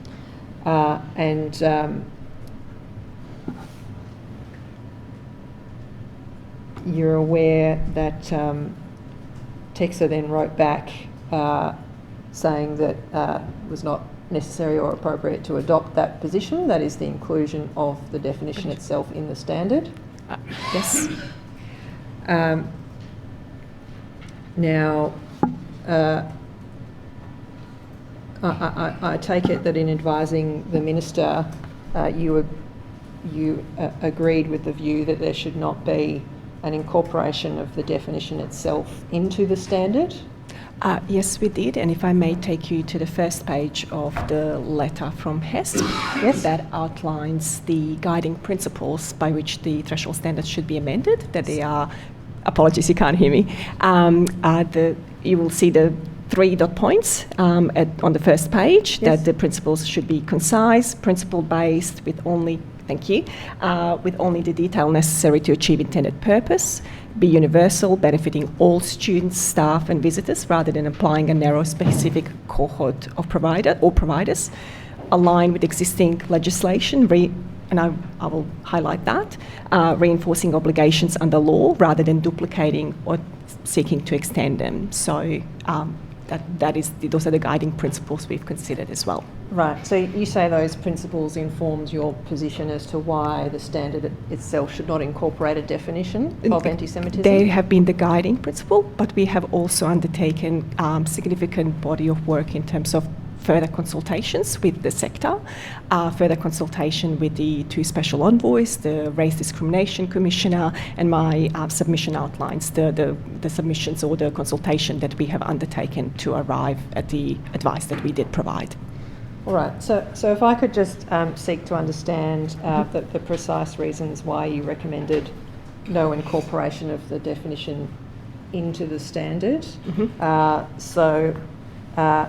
Could you just identify for me which of those 3 principles were particularly relevant in reaching all a of the conclusion? all of the guiding principles, we have taken that into account, as mentioned, as well as consultation processes that we have subsequently undertaken once the HESP advice was delivered, and also making sure that we listen to a range of stakeholders, taking into account that universities are autonomous institutions, and they need to be able to come up with their own definitions in consultation with their own community and embedding those within their own principles and policies and guidelines.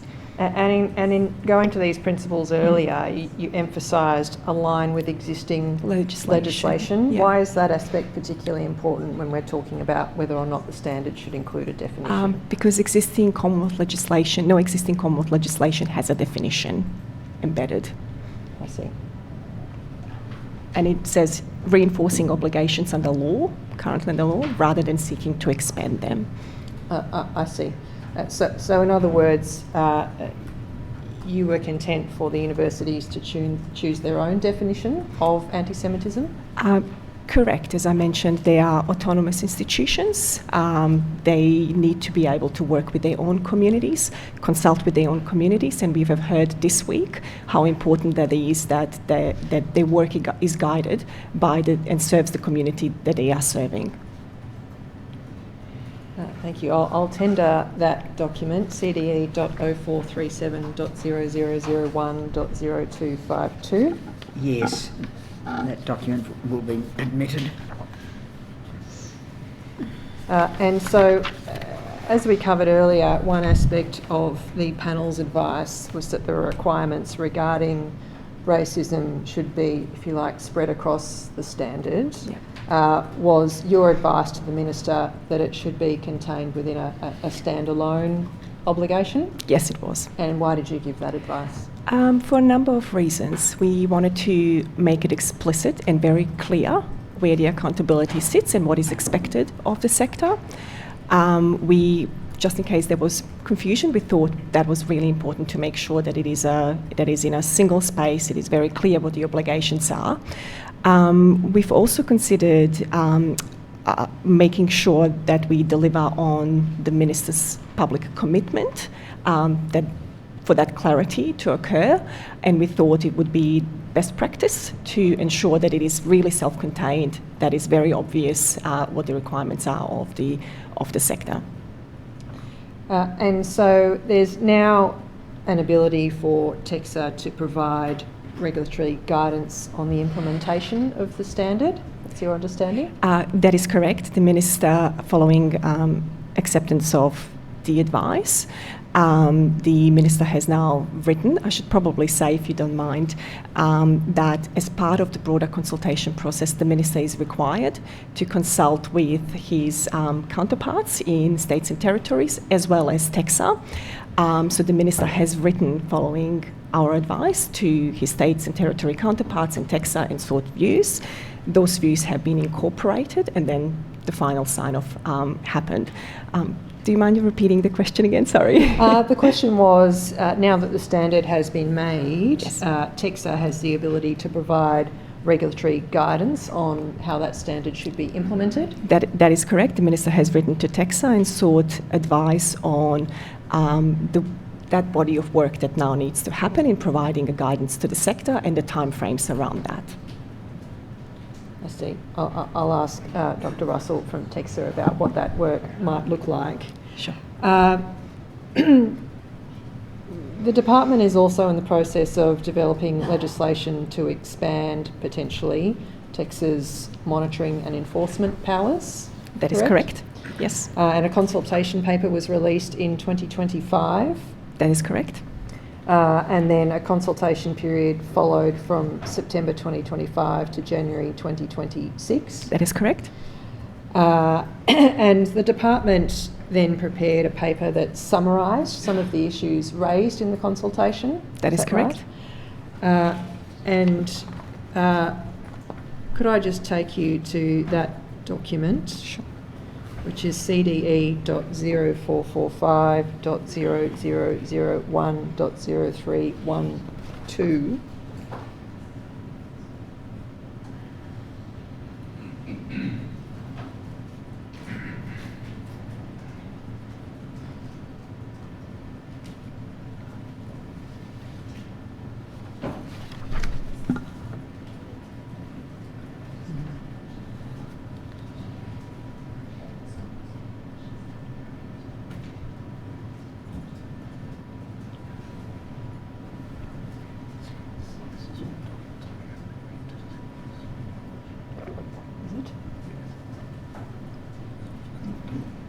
All right, I don't need to bring that document up on the screen.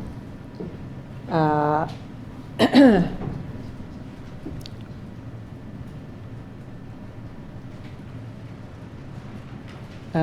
just ask this. You're not in a position, obviously, at this stage to provide any detail publicly as to what that legislation might look like? No, we're not. That work is in progress. As you mentioned, there has been a consultation process. We're looking at refreshing the legislation to ensure that TEXA has the right powers. So that work is underway. I see. Is it the intention to introduce that legislation to Parliament sometime later this year? That is the intention, subject to parliamentary work and workload, yes. Can I then ask you about the Commonwealth Research Grants Working Group? Absolutely. That was a group established as a consequence of the work of the Antisemitism Education Task Force, is that right? That is correct. And of course, the Department of Education is represented on that task force? Yes, we are, and we also have the Secretariat as part of my group, the Secretariat that supports the task force. Yes. And the purpose of that group is to try to assist Commonwealth research grants providers with a framework for making grant decisions, is that right? That is its overall objective, yeah, yes. high-level objective. And in terms of Commonwealth research grants providers, they include the Australian Research Council? That is correct. The National Health and Medical Research Council? Correct. Are there other groups granting that you put in bodies? the category of yes. grant providers? Yes, we have the NHMRC, the Health Research Grants. Defence is represented on the working group, as well as AGD. It is chaired by Professor Peter Shergold, who is the chair of the ARC. Yes. And of course, grants of that kind may be given to universities or academics or organisations involved in research. That is correct. And you've mentioned in your first statement that its aim is to provide a framework aligned with the recent Commonwealth Combating Antisemitism legislation. That is correct. Could you just explain what you mean by that? I suppose, first of all, what you understand that legislation to do, and then how it's envisaged that the framework might be brought into line with that legislation. So it's very early days, I would say. It has, the working group has met 3 times. If I may go a couple of steps back, the task force is tasked with overseeing the 5 priorities of the special envoy. In addition to that work, the chair and the task force considered it appropriate to look at other opportunities to strengthen anti-Semitism and more broadly focus on social cohesion. As such, one of the ideas out of that work has been to consider the research grants that are provided to the universities and suggested the establishment of the working group. You referenced the legislation that was introduced and passed earlier this year. We were looking at so the terms of reference were set very early in the context, in that environment and in that context. As you can appreciate, the group has now met at least 3 times and has considered what is its best approach in terms of looking and ensuring that the grants are in line and don't discriminate, for one of the better words. As you can imagine, the group is well represented in terms of the sector and as well as the government, and we are looking at whether the terms of reference may need to change. It is an evolving piece of work. As I mentioned, it's chaired by Professor Peter Shergold, and it's, according to its current terms of reference, it is set to report back to the task force in October, unless there is an extension sought or further work needs to be done. So it is very early days, I would say. I see. So when you say the aim is to provide a framework aligned with that legislation, is the idea to come up with some guidelines for how one might go about awarding or terminating grants where the recipient or proposed recipient has engaged in conduct in breach of that legislation? It is one of the things that is being considered by the working group.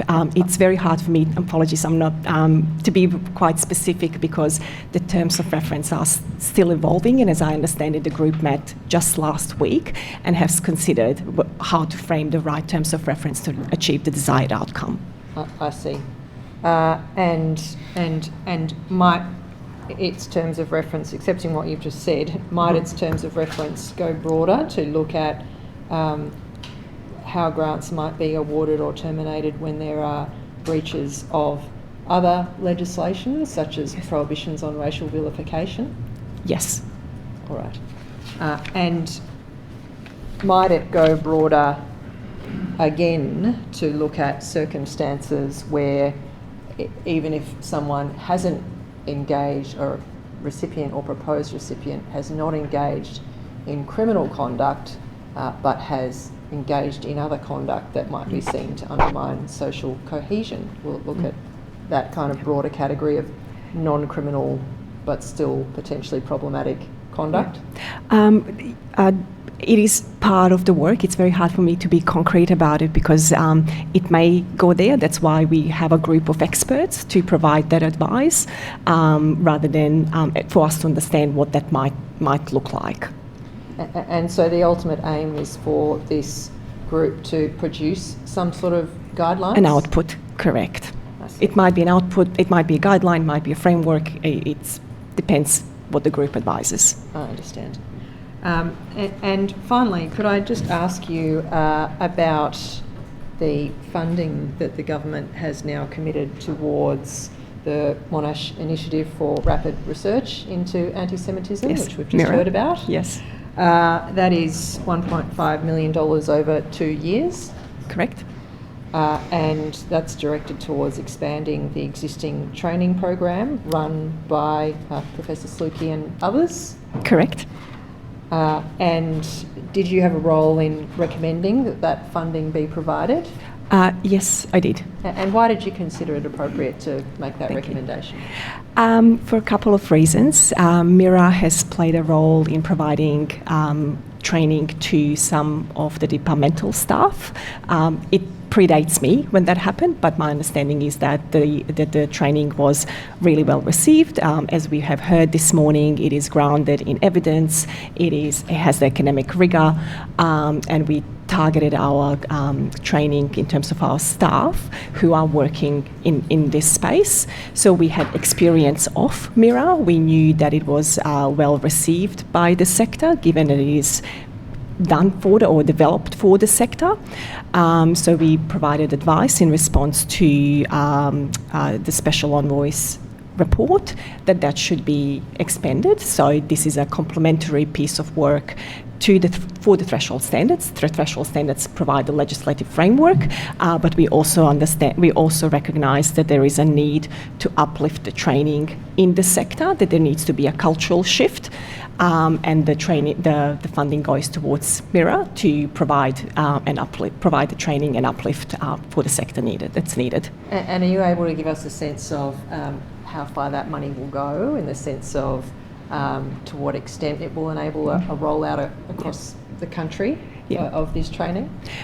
It's hard to put numbers on that, but we are confident in the work that has been done by MIRA so far and what we've seen. And I think Professor Slucki mentioned this morning that over 1,700 staff have already been trained. It is envisaged, and the way the training is designed, that it has this train-the-trainer component that would allow a quicker rollout. But as we've heard from Professor Slucki this morning, it's important that there is this cultural shift, that the trainer is embedded within the specific institutions, within the specific communities that these institutions serve, our universities. So we are comforted by the fact the way the rollout is currently happening, the amount of work that is happening.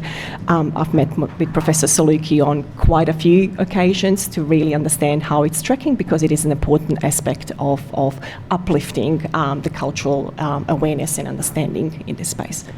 Thank you. Commissioner, I have no further questions. Yes. But I understand there are some other parties who wish to ask some questions. Yes, Ms Crafty. Good morning, Commissioner, and good morning, Ms Joldić. My name is Crafty. I represent the 7 mainstream Jewish organisations and the Australian Union of Jewish Students. Mm-hmm. Can I just ask you about the Research Grants Working Group? Sure.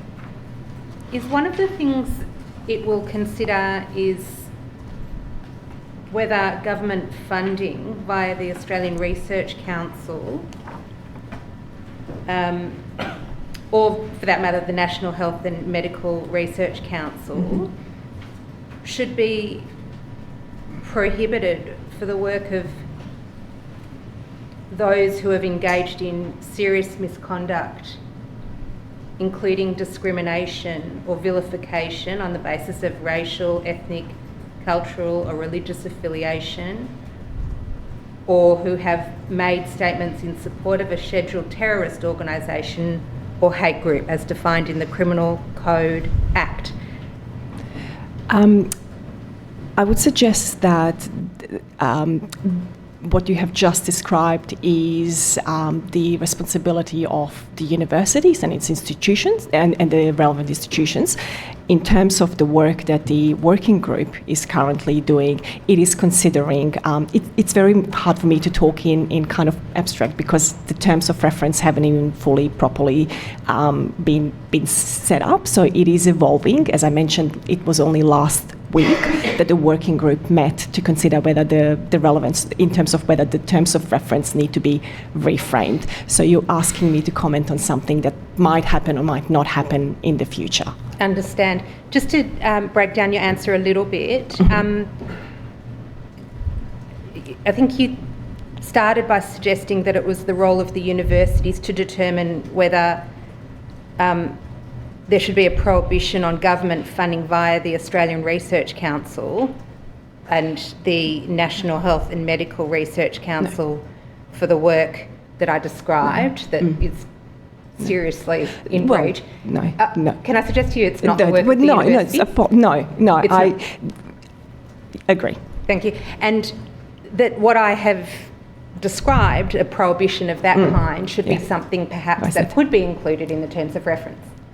Agree. Thank you. Bear with me.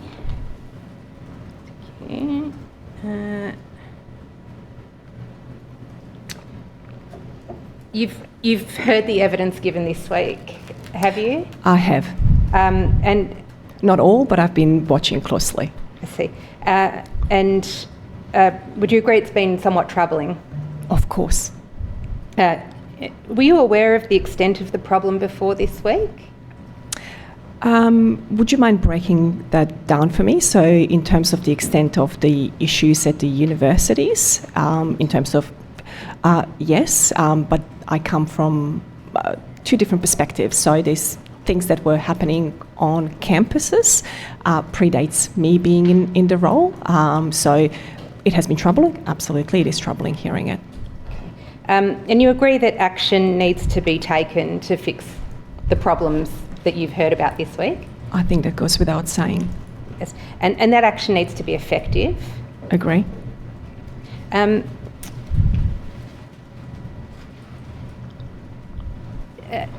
You work closely, I think, on gender-based violence issues. Is that right? Was that your evidence? Yes, we have the gender-based violence regulator sits within my remit. Yes, we have a regulator. And in fact, the National Higher Education Code to Prevent and Respond to Gender-Based Violence came into effect on 1 January this year, is that right? That is correct. And that code sets 7 legally enforceable standards, is that right? That is correct. And higher education providers have to meet those standards to effectively prevent and respond to gender-based violence. That is correct. The National Code requires providers to take a whole-of-organisation approach that's trauma-informed, person-centred and grounded in evidence. Is that right? That is correct. And requires action from providers to be led from the top and embedded across the entire organisation. Is that right? That is correct. Through strong partnerships with students, staff, communities and experts. Correct. As well as staff and residents in student accommodation. That is correct. Compliance with the National Code for to respond to gender-based violence is mandatory. Yes. And a higher education provider, through its principal executive officer, is accountable for compliance with the code. Is that correct? Correct. Providers may face, that is, providers of higher education may face regulatory action, including financial penalties for non-compliance. Correct. Compliance is monitored and enforced by the gender-based violence regulator. That is correct.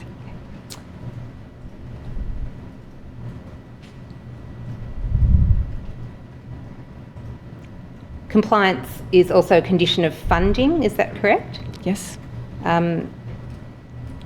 Is the government considering an amendment to the Higher Education Support Act to ensure that compliance with the threshold standards that come into effect in relation to racism? Similarly, a condition... Sorry, I'll withdraw that. Would the approach that's been taken to gender-based violence be considered for the approach that's about to be taken in respect of dealing with the kinds of issues you've heard about in the Royal Commission this week? Yes. What I will say is that the actions that the government has taken in relation to updating the threshold standards and being very clear, I'm quiet, to updating the threshold standards is one of the tools. I've elaborated on the work that is currently happening in terms of the training, and also, as I've been previously asked, we are also refreshing the TEXA legislation to ensure that we are approaching this issue from various angles. Can I just understand that answer? Is that to say that the government is not considering applying the same kind of approach to racism in universities that it has applied to gender-based violence in universities? It is a different approach that the government has taken, and the approach that we have that I have outlined earlier and that we have spoken about is multi-pronged approach, which is refreshing the TEXA legislation to ensure TEXA has the right powers to enforce, including the threshold standards that have just been updated as well. In your opinion, Ms. Joldić, is there any reason why there should be a difference in approach to these two pernicious kinds of issues? It is just a different approach that we have taken. It is contextualised, and we have worked in kind of developing the advice in the context in which we have operated and in which we are operating. We have just, the code has taken a very long time to get to where it is now. It is work in progress. The providers, just for comparison, the providers have just started submitting or have submitted their plans that are currently being assessed. We thought that the best approach to combating anti-Semitism, anti-racism, Islamophobia is to update the threshold standards, allow the sector to respond to that, and ensure that TEXA has the right powers to enforce that. Of course, we are a learning organisation. We monitor. Of course, we will consider down the track if whatever the right tools are, but it is the prerogative of the government of the day to make those decisions. Our advice so far has been that these are the kind of options and opportunities to improve and to really support the sector in lifting the game. Mm. And of course, you have, as you said, put a lot of work into the code for gender-based violence, and might I respectfully say it's a good product that you've developed effectively to deal with that problem. Can I suggest to you that now that you've done all that good work, it could be applied to the pernicious problem of dealing with racism on Australian university campuses? It could be, absolutely. There are always opportunities and options to consider how we do this. But my proposition to you is perhaps that we need to see how successful that is. It has come into force on the 1st of January, so the model is a slightly different model that we are currently monitoring and assessing and ensuring that is an effective tool to combat the issue that we were dealing with. We took a slightly different approach to tackling anti-Semitism, racism, Islamophobia, all kinds of racism.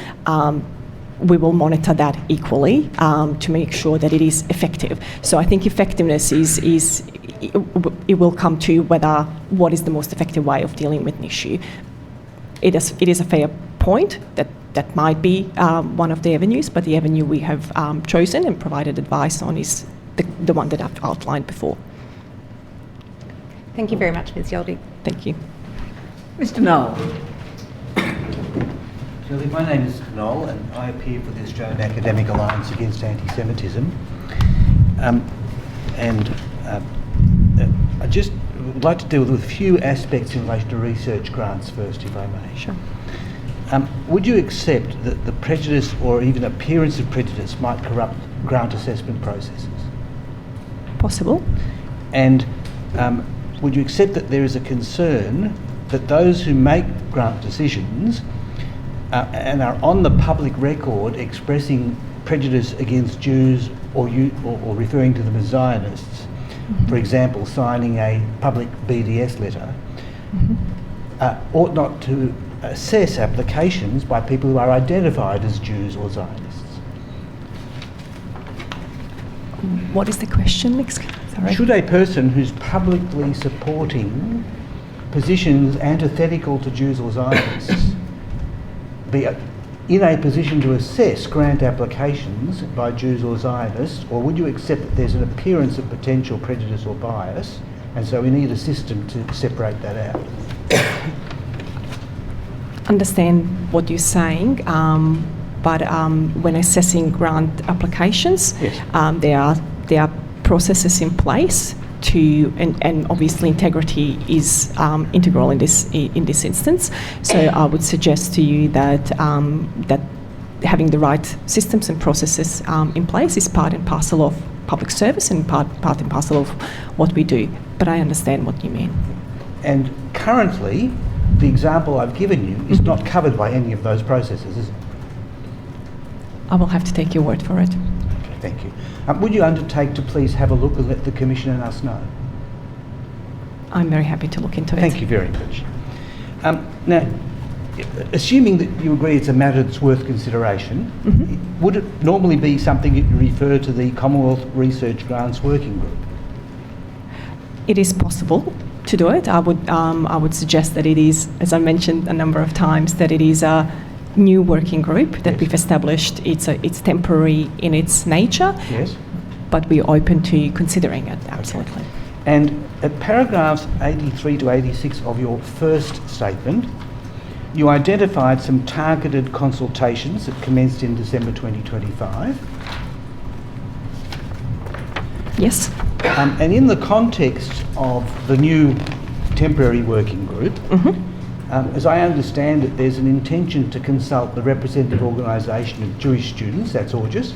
Yes. Is there an intention to consult the representative organisation of Jewish academics, the Australian Academic Alliance Against Anti-Semitism? Very happy to do that. Thank you. I'll just come, if I may, to the design of amendments to the Tax Act, which I understand is being considered. There's a stakeholder reference group. Correct. And the stakeholder reference group was designed to gather, for example, expertise on key issues relating to anti-Semitism across all education and training sectors in the wider community. Would you mind, when you say stakeholder reference group, which stakeholder reference group? I'm sorry, I'm referring to the one at paragraphs 108 and 109 of your statement.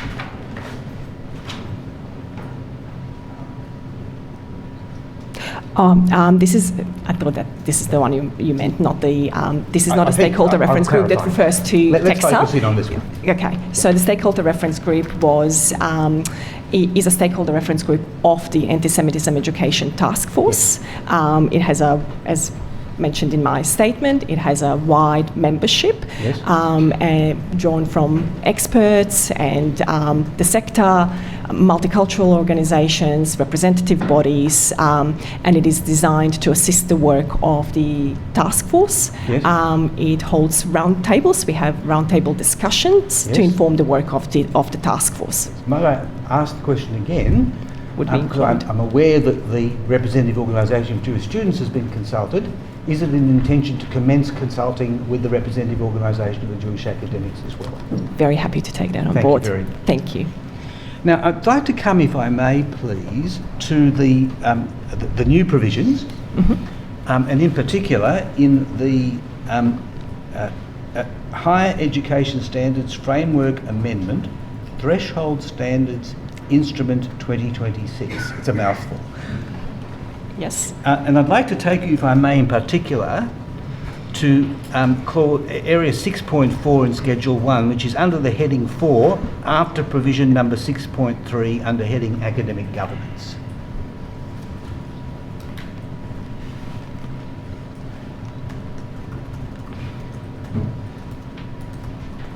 Are you able to see that on your screen? Not yet, no. Okay, sorry.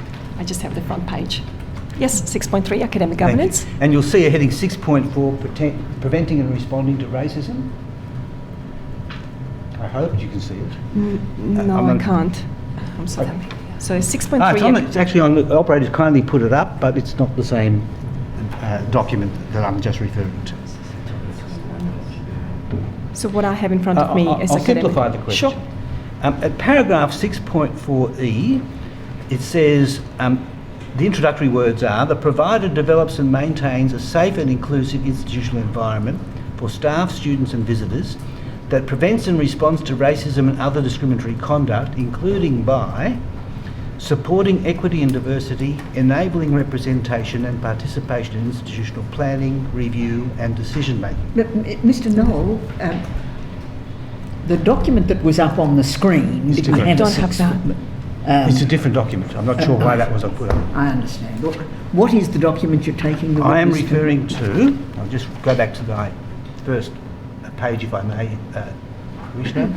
It's called Higher Education Standards Framework Amendment, Threshold Standards, Instrument 2026, and when it was provided to me it didn't have a document number. So I apologise, I can't give a document number. So, right. I have it.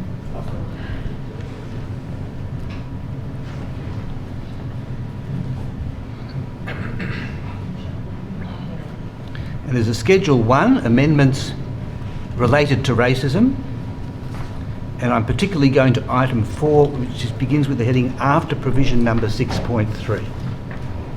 Yes. I'm sorry about the confusion. No, not at all. I'm told there is a number someone else has received. The number I'm being shown helpfully is RCD 5999 0001 0063. Thank you. Then if you go down, that's Yes. where you said, That's it. Yep. The heading is at page underscore 005 over to 006. Thank you. And you were And I'm very taking, grateful to my colleague for helping with that. and you were taking the witness to paragraph 6.41.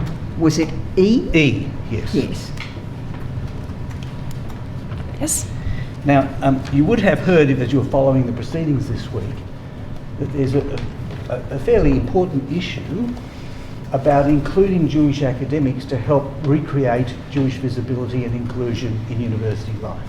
Yes. And I'm just wondering, around this particular provision, do you and your team have particular expectations about how that will work to address that problem, or is that a matter about which future consultations are intended? So I'm just being confused by what's up on the screen is not the same what I'm looking. So supporting, can I just make sure that we're on the same page here? Yes, ma'am. Literally. 6.41E, supporting equality and That's it. diversity, enabling representation and participation in institutional planning, review and decision making. Yes, and that seemed to me to be the peg on which we might address the problem of lack of inclusion of Jewish academics and their loss of visibility. So there is a separate, separate and kind of the same body of work that has happened with the threshold standards. So we've had a conversation about the threshold standards now having a stronger requirement for addressing anti-racism, discrimination, anti-Semitism and Islamophobia. The body of work that we have done in addition to this is strengthening governance and ensuring representation, right representation at institutional level, and making sure that there is a transparency around governance. So these two bodies go hand in hand, bodies of work go hand in hand. That's actually very helpful. Can I just take it one step further with you, if I may? Sure. Transparency helps with getting the process right. I'd like, if I may, have your focus on the outcome. Yes. Because the issue of concern to our 250 members is to move from the position where people have to hide their identity and not participate in faculty life to where they can be fully visible and full participants in faculty life. Yeah. And the extent to which these standards can assist that process would be a very positive outcome. I agree. What is the best way to inject that outcome into the government's considerations? That's a really good question, and I'm not sure if sympathy is the right word, but I do have sympathy with not being visible and not having a word from personal experience. In terms at the institutional level, what we can provide is the framework that the government sets, an expectation that the government sets, with a regulator that enforces those expectations and accountabilities. So the body of work that needs to happen is obviously the cultural shift within the institutions, and ensuring that all voices are heard equally. We try to demonstrate that through the work that we do and that we have done, for example, on the threshold standards, that we listen to all voices. And I do take your point that you have made in relation to your clients and ensuring that that consultation could be even broader and ensuring that all views are heard and seen and are visible. Thank you. And one more question, Your Honour. Sure. That's very helpful in terms of the consultation process. Absolutely. Is that best connected with your team, or is that best connected with the team now looking at the TEXA guidance? At this stage, it would be TEXA now, TEXA guidance. Thank you. And obviously I'll explore that further with the TEXA representative. Thank you very much. Yes. Thank you, further Mr. Knoll. That document, the Higher Education Standards Framework Amendment, Threshold Standards Instrument 2026, is that in evidence? It's not yet in evidence. Perhaps it's not strictly necessary to tender it as a standard, but I'm happy to tender it, and it will certainly be something we'll be referring to again. So Yes. I will tender it. Very well. And that document then is admitted into evidence. Now, Ms. Hager, any questions arising? No, nothing arising. Thank you. Thank you, Ms. Joldić. Thank you. You are excused. Thank you, Commissioner. I now call Dr. Russell from TEXA. Yes.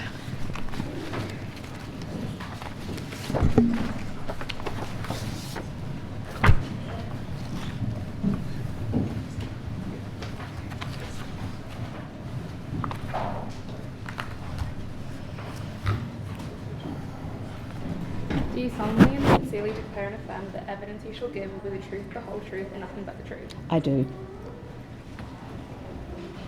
Could you please state your name? Mary Russell. You have prepared a statement dated 10 July 2026 for the Commission, I have. and you have a copy there with you. Yes. Is it still true and correct to the best of your knowledge and belief? I would make two comments, if I may. Certainly. The first is that point 13 of my statement refers to the legislative framework at the time predating the release of the amendments to the standards. I understand. And in point 18, I ask if we could remove the word other before anti-Semitic actions. My statement refers to a number of activities which may or may not be anti-Semitic in content, but by their action are not necessarily anti-Semitic. Are you referring to the words other anti-Semitic actions on the Yes. end of page 4? And it's the word other you want to remove? Yes, please. I see. With those changes made, is the statement true and correct to the best of your knowledge and belief? It is. I tender that. It's sta.0480.0001.001_R. Yes, the statement will be admitted. You are the CEO of the Tertiary Education Quality and Standards Agency. Yes. I'll refer to that from now as TEXA, if that's convenient. Thank you. You were appointed to that role in May 2024. Yes. You had been acting in the role since June 2023. Yes. And TEXA is, of course, the national regulator of higher education, established under the Tertiary Education Quality and Standards Agency Act 2011. Yes. And it's an independent body. Yes, it is.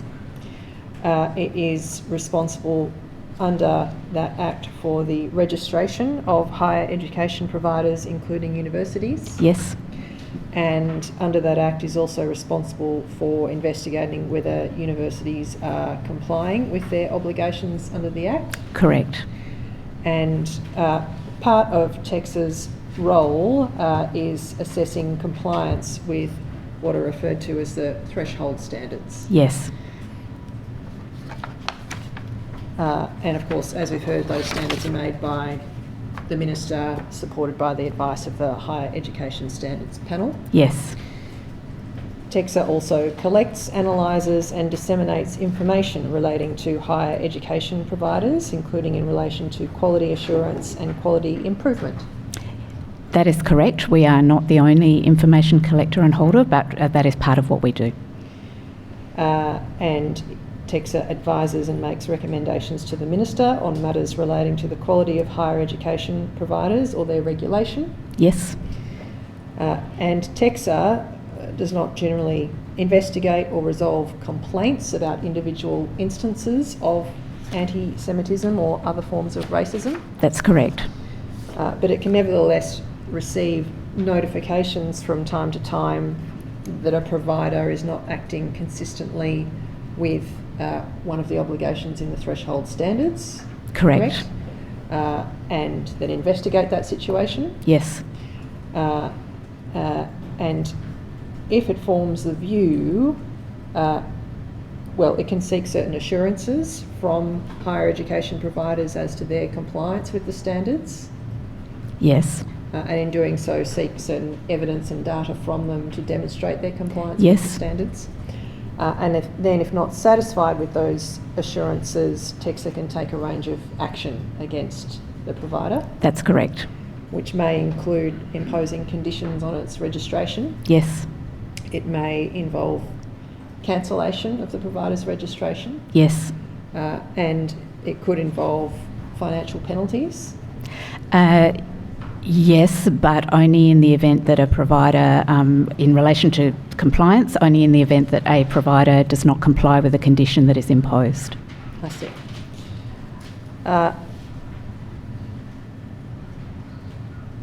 Can I then come to ask you about the work that TEXA has done since 7 October 2023 in particular, Yes. to address anti-Semitism at Australian universities? You outline in your statement some of that work, and that was, of course, done under the previous version of the threshold standards prior to the amendment on Monday. That's correct. And while the standards at that point did not have any obligations specific to racism, it did have other standards that could be used as a lens for addressing that sort of conduct, such as the obligations relating to student safety and well-being. Yes, that's correct.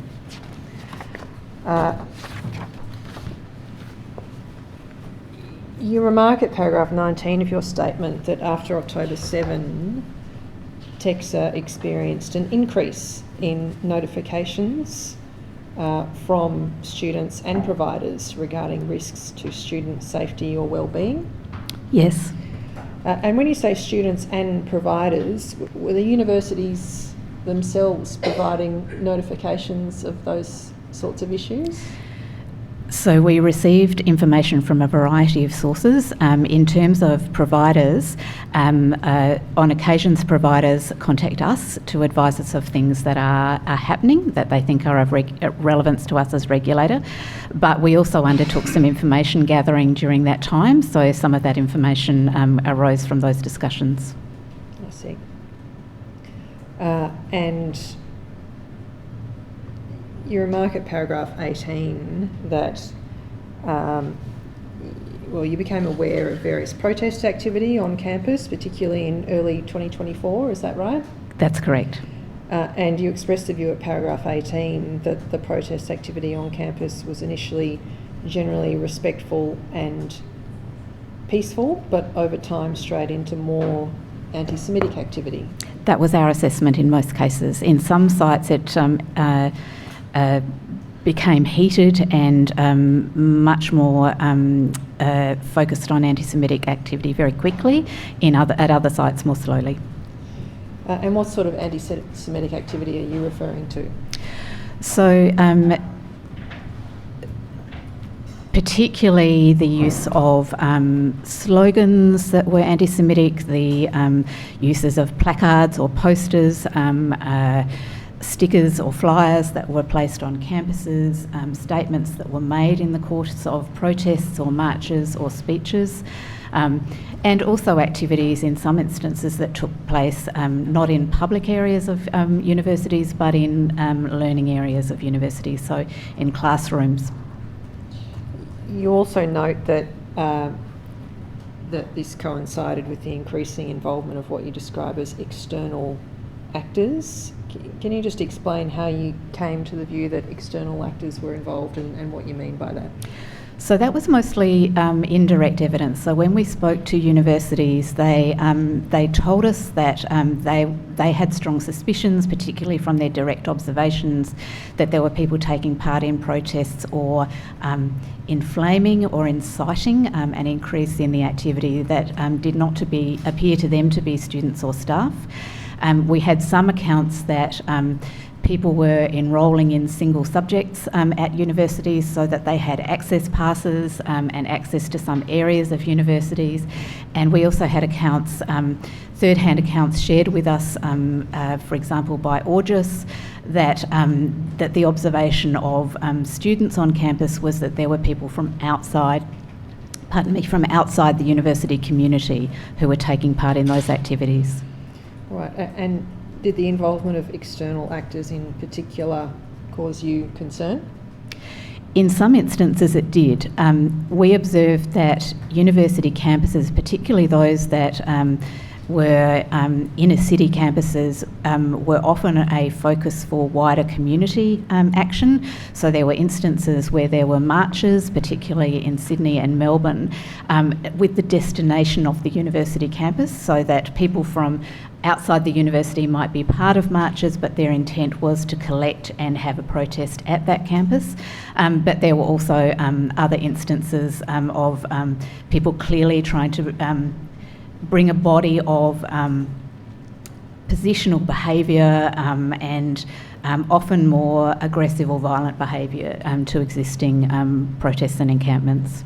And did that development cause you concern for the safety and well-being of not only Jewish staff and students, but all staff and students on campus? If you It certainly external did. Actors? Yes. And why is that?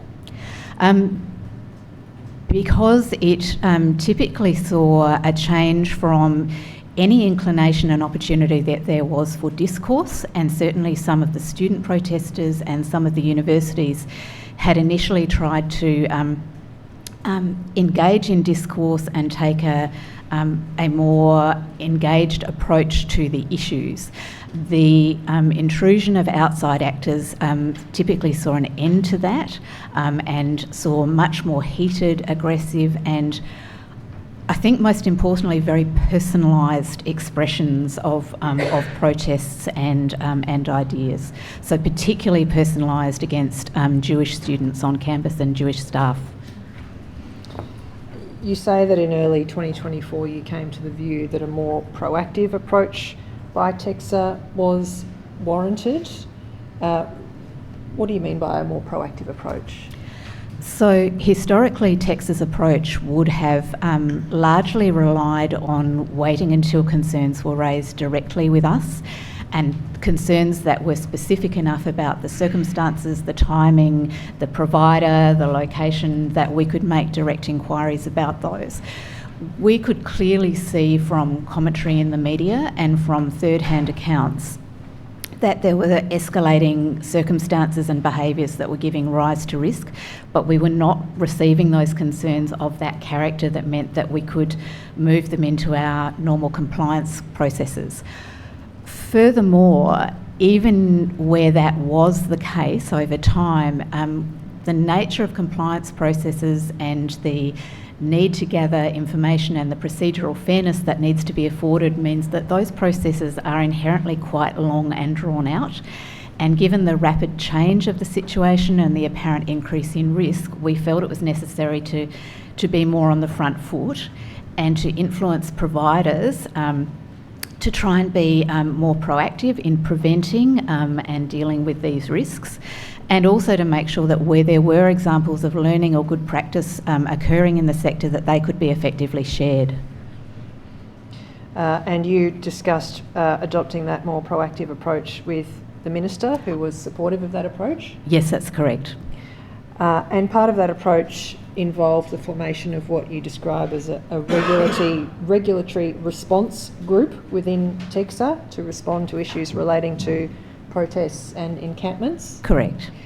And its function was to coordinate decision making on those issues? Yes. And who was involved in that response group? It was the same people who would normally have undertaken the work, but it was to bring together a team that could work in a very agile way. So I chaired those meetings. We had the Acting Chief Commissioner involved in those meetings. We had a senior representative from our legal team. We had people from our communications and engagement team. We had senior staff from we had our Acting Executive Director of Regulatory Operations, as well as our Director of Compliance and Investigations. So it was to ensure that we could bring together quickly the shared expertise and make sure that we could adjust and quickly enact an altered response where that was necessary. All the members of that group were staff from within TEXA? That's correct. I see. And you say that through the work of that group, TEXA contacted at that stage 15 different universities to inquire into their approach to the risks posed by protests or encampments. Yes, so we identified all universities where we had reports that there were protests or encampments, and the then acting director of executive director of regulatory operations and I progressively called all of those universities at least once. There were often follow-ups. We spoke to the most senior people in the universities that we could in order to satisfy ourselves about the level of senior oversight and leadership in the responses. On the 10th of May, you also sent a letter to all Australian universities on the topic of protests and encampments. Yes. Is it fair to say that was at the sort of height of public attention on the encampments at various universities? It was central to public commentary and news at that time. Yes. Could I take you to that letter? That is TEQ.033.0003.0001. So this represents the template that was sent out to all the universities. Is that right? Yes. There may have been two versions, one that was university specific and one that was sent to all other providers, noting there are 219 registered providers. I can't tell from this document whether this was the university version. I see. It says in the last paragraph on that page, we take this opportunity to stress the obligations of the universities and their governing bodies. Is that? Thank you. Then it is the university version. And also the subject line of the letter, I think. If we could go back to the document, please. Yes, the subject line of the letter refers to universities. Thank you. That's the university version. And so that letter alerted universities to their obligations under the safety and wellbeing standard. It did. And over on the next page, identified a number of measures that you considered critical to ensuring the university had appropriate measures in place. Yes. And how did you identify those measures in particular as being important? That was the type of issue that the regulatory response group dealt with. So we put together the intelligence that we had from various sources. We used the expertise of the group, we were informed by the people we were engaging with, and we put together the best and most practical list that we could at that time of specific actionable points that we felt could and should be considered by universities. All right, so that included removing materials that breach Australian law or institutional policies. That's Yes. the first dot point. Taking appropriate action against students and staff whose conduct breaches policies. You see that? Yes. And then a number of other measures, including having effective relationships with law enforcement and proactive approaches to ensure that any risks to student and staff safety are identified. Why did you consider having effective relationships with law enforcement to be important in particular? Because, for a couple of reasons. Firstly, because of the increasing instances of aggression and violence, be that verbal or physical violence, that were becoming evident in some of the protests and encampments, because of the presence of outside actors, and our analysis of the provisions relating to entry to campuses showed that there were quite some differences, but in some instances it was clear that universities could and should, if necessary, call on police to help respond to breaches of the law, and in some instances removal of outside actors from campuses. But also to ensure that those things were being contemplated early, and planning was being done rather than the need being dealt with reactively if things became more violent.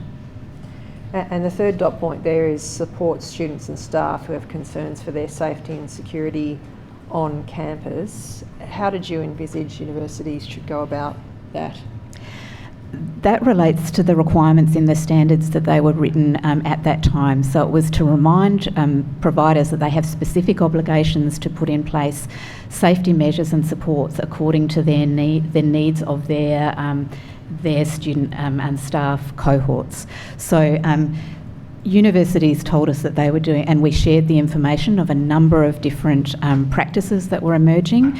So some universities were trying to confine protests to areas that meant that there was free and unimpeded access across the majority of the university grounds.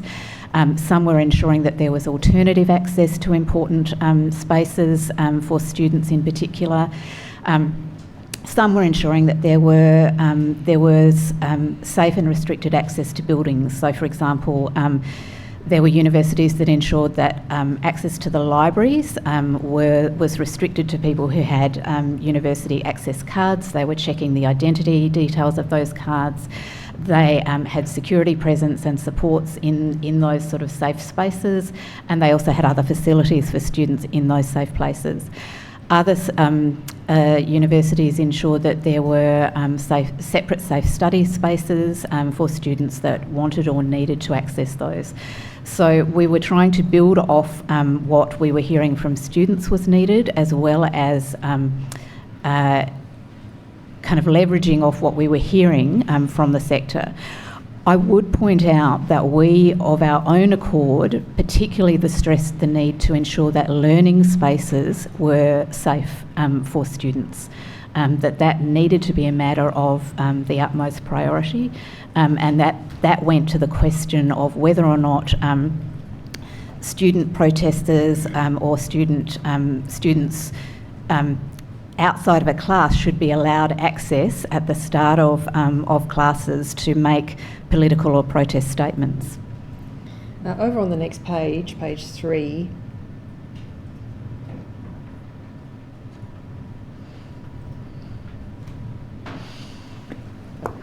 while we're getting there, I'll summarise. You sought information from universities that quantified the number of complaints relating to the Middle East conflict, how many were being assessed or investigated, and how many student or staff misconduct cases had been finalised? We did. And did you receive that sort of data from the universities? We did. We ended up not feeling that it gave us an entirely accurate representation because universities were counting complaints in very different ways. So, for example, some of them were reporting only direct accounts of complaints. Others were including matters where members of the public might have complained about things that they had seen in the media, and that might mean that there were multiple complaints about the same reported instances.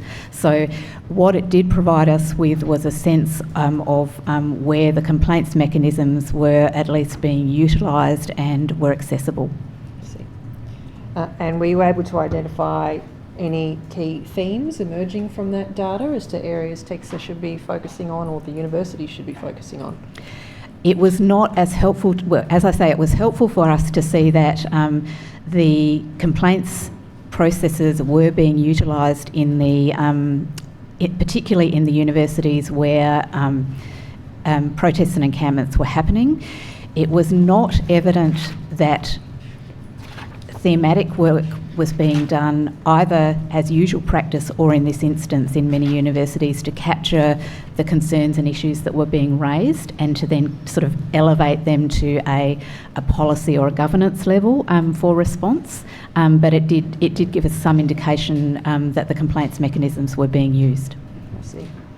Dr. Russell, do I take it that all the measures that you proposed were open to the universities, in your view, were entirely consistent with the French Model Code? We felt that the measures proposed were open to all universities, that they were consistent with the French Model Code, but they were also consistent with providers' obligations under the threshold standards. Yes, thank you. At paragraph 40, you mention a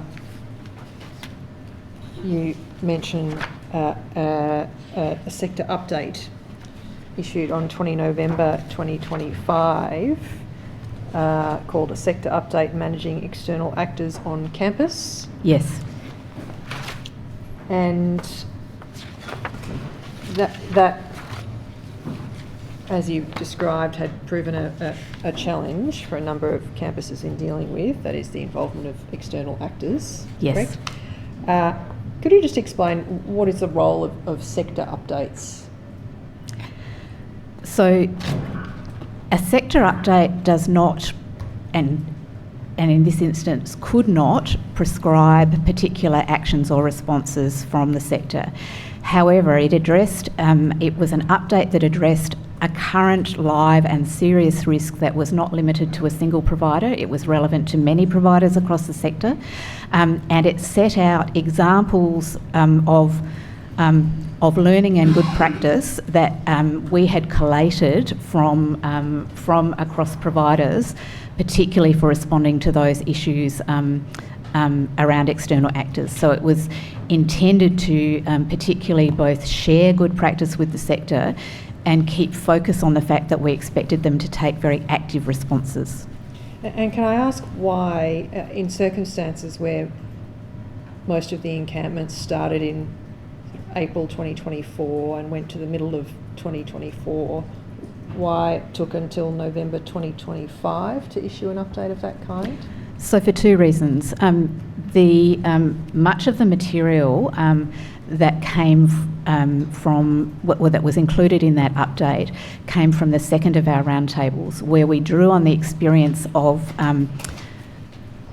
officers like Chief Operating Officer, Facilities Officer, Senior Security staff from universities who were telling us what they had tried from their experience. So we collated that into a draft document. We would typically consult, as we did in this case, before we issue a document of that type. That was fiercely contested in some of the feedback that we received. And so we needed to both conduct the consultation and consider that consultation before we issued the final document. I see. And was it still considered to be useful by you to issue that as late as November 2025? The view of universities was that it was. That was in part because while there was exchange of information between some universities, particularly Group of 8 universities, there were others that were outside the loop. There were also universities that had not yet had to deal with protests and encampments on that scale and of that nature, and the comments from them were that it meant that they had access to information that they had not had previously. The other reason that we still feel it's important to issue is that we focus very much in our regulatory work not only expecting providers not only to respond to incidents, but also then to look at system responses. So in our view, it was important that providers, even though the protests and encampments may have ended, that they turn their mind to how they could better prepare and equip themselves should similar circumstances and risks arise again. In your statement from paragraph 70, you address a number of the challenges faced by staff and students in raising concerns about anti-Semitism. And I'll just ask you about a couple of the categories that you've listed there in terms of the challenges. The first of which was poorly developed understandings of the nature and impacts of anti-Semitism. Could you just elaborate on what you mean by that? My impression at that time, and certainly since, was that and we've heard in evidence this week that universities were particularly focused on the risks around potential escalation of violence and what that might mean. However, our view, and certainly mine based on previous professional experience, was also focused on the human impact of vilification, of hatred, of people being made to be the focus of others' political views and objections, and of an understanding of the incredibly deep and pervasive nature that those harms can have. I think it was also extremely striking that universities were very reluctant to make a call about what constituted anti-Semitism, and I think that was partly based on not having a really mature and resolved understanding of what constituted anti-Semitism and therefore what they should respond to using their own policies and procedures. And what role do you see for TEXA in encouraging universities to take steps to address that level of understanding? So the importance of education about anti-Semitism as a specific form of racism has been part of our ongoing discussion with universities, but also in terms of our own practice, requiring that as mandatory for TEXA staff so that we can deal with that with a more informed understanding and sensitivity. We remain focused not just on what is necessary for universities to better understand and define and respond to instances of anti-Semitism, but what needs to go with that at a system level to ensure that that there is a culture and environment that, while upholding academic freedom in particular, has in place strong practices and expectations that minimise the risk of anti-Semitism, and that system level change that is about prevention, of which education is one important and understanding is one important element. You also refer in paragraph 70 to a perception or a reality that complaints processes and academic adjustments had not taken a trauma-informed approach. And you note in one instance at paragraph 72 a student seeking an academic adjustment being told to provide evidence of how the events of 7 October had directly affected a family member. Yes. And you singling that out as an example of an approach that is not a trauma-informed approach? Absolutely. We had that on third-hand rather than first-hand account, but certainly the account that we had, and it was not an isolated account, was that, as may be customary when a student seeks an adjustment based on a personal loss or a bereavement, services may typically require a funeral notice or other sort of documentary evidence.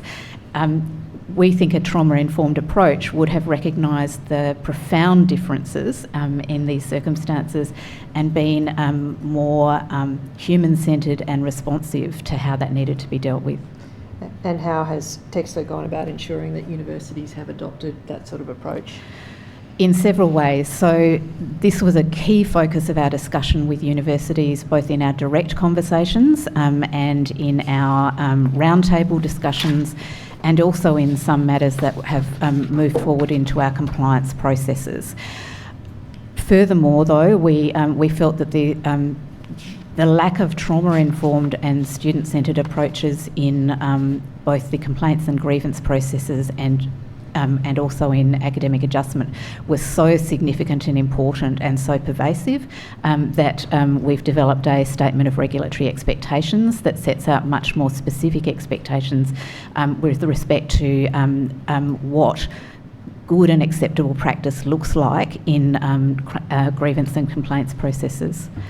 If I may, I would say that we observed that while many universities had done good work in terms of making sure that they had gender-based violence complaints facilities that allowed for disclosures and complaints in ways that were very trauma-informed, they had not transferred that learning to their other processes. When you referred to the statement of regulatory expectations earlier, are you referring to the one issued in October 2025 that's referred to in your statement? Yes. And in your experience, how effective is that as a tool, issuing statements of regulatory expectations of that kind? How responsive are universities to you issuing that sort of guidance? Statements of regulatory expectation are a relatively new tool that we have introduced. We use them where there is a a pervasive or sector-wide concern that is of sufficient significance and risk that we think it's necessary to be more prescriptive about what is acceptable and good practice. Providers initially reminded us, which is the case, that statements of regulatory expectation are not regulatory instruments and cannot go beyond what is in the standards. However, we think they're an important guide for providers to be able to audit and self-assure their own processes, so they provide an assessment tool, and many providers have taken them as a tool to do that. We think that it provides very clear guidance against how we will assess those particular aspects of their performance in any of our regulatory assessments. So providers know that when they come, when they have a regulatory assessment for re-registration, or when we look at concerns in a compliance process, these are the expectations that we will be judging them against, and these are the areas where we expect that they have assured themselves at management and governance levels that they are reasonably meeting good practice expectations in accordance with the standards. So they. Our experience so far is that they are taken very seriously by providers. Many providers, unasked, are auditing their own practices and sending texts of the results, both of those sorts of internal assessments and their actions plans in relation to them. So while they don't have the standing of regulatory instruments, we believe they are really important tools for guiding improvement. And when you say some of them have undertaken that sort of self-assessment against the regulatory expectations, are you able to say sort of what proportion of providers are actually undertaking that sort of self-assessment process? Is it many or only a handful? We know the ones that unasked have shared that with us. But it is our model is a model where we expect providers to be assuring themselves at all times that they are meeting the standards, to be continuously assessing themselves in relation to the standards, and ensuring that where necessary they change and lift their practices. So we would expect, as a matter of course, that we could go to any provider and say, what information are you gathering and what do you show your governing body to assure yourself that you're meeting the regulatory requirements. So it relates to something embedded in our regulatory approach. And when you say some of them have shown you evidence of that self-assessment, how many have shown you evidence of that kind of self-assessment against the October 2025? I'm aware of 2 examples. There may be more that have gone to the compliance team, but not to me. I see. I will ask you now about the latest amendment to the threshold standards. And could I take you to that document, RCD.5999.0001.0063, which should hopefully be the 2026 version. And can we go to clause 6.4, please? Yes. And so this is a new standalone obligation dealing with racism under clause 6.4. Yes, it is. And it is a specific reference to racism.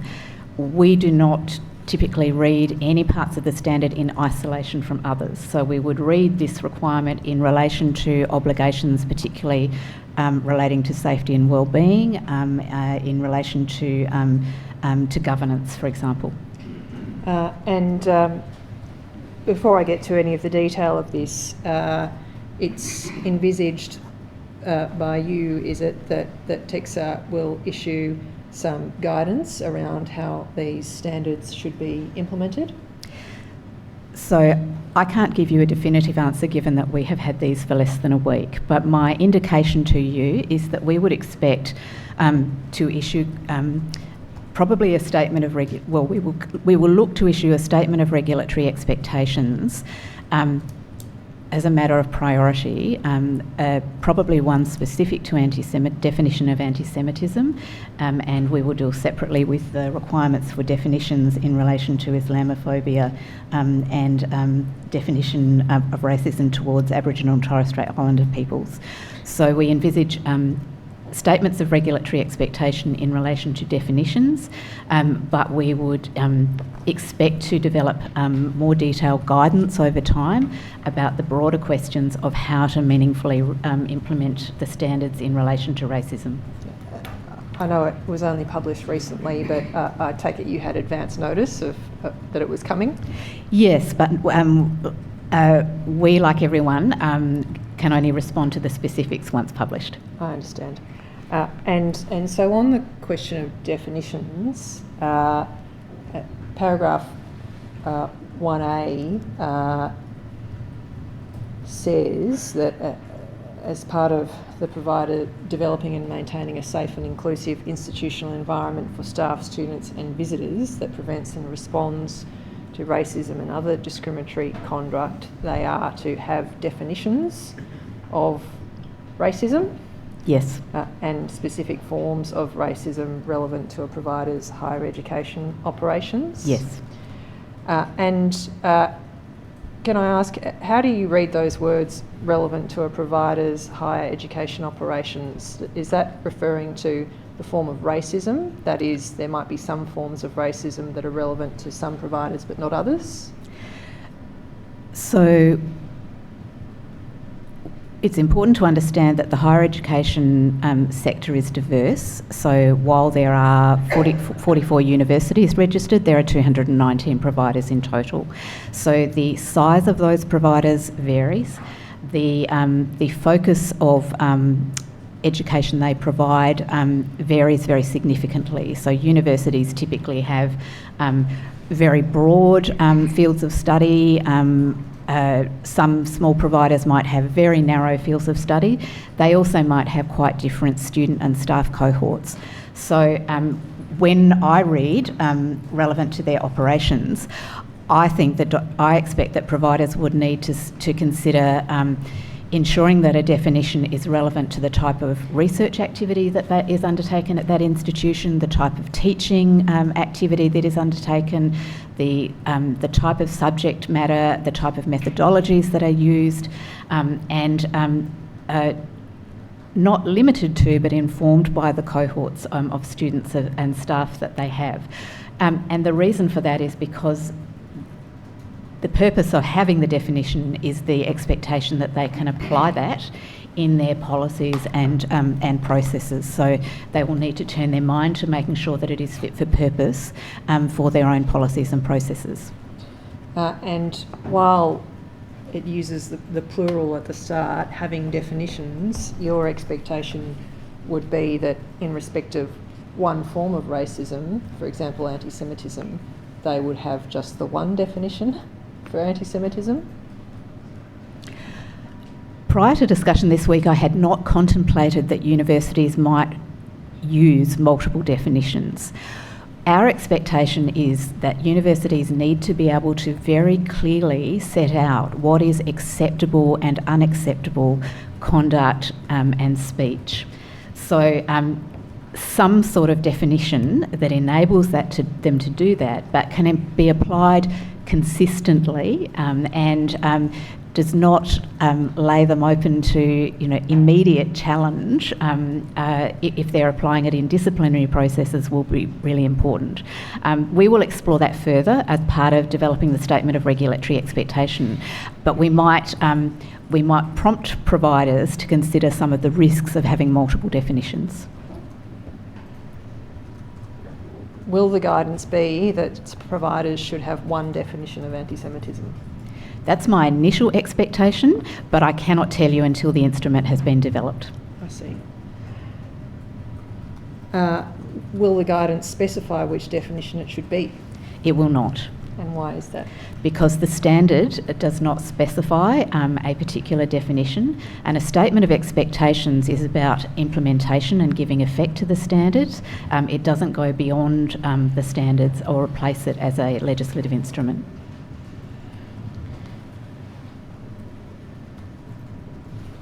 And you consider it is appropriate for universities to be able to adopt their own definition of anti-Semitism? That is the expectation of the standard. I would say that our expectation is that in the statement of regulatory expectations that we take to consultation, we would at a minimum expect to direct providers to both the IRA definition in full and the Universities Australia definition as definitions that they should consider. And when this standard was being developed, I withdraw that. You were aware that back in March 2025, Universities Australia expressed the view in a letter that a standard should be adopted that required the adoption of one definition? Yes, Universities Australia were advocating and seeking assistance for the Universities Australia definition to be included in the threshold standards. And TEXA at that time responded to that suggestion, essentially saying it wasn't necessary or appropriate for the standard to specify a particular definition. Is that right? That's correct. And I assume that letter was signed by you, was it, back in March 2025? And why did you adopt that position?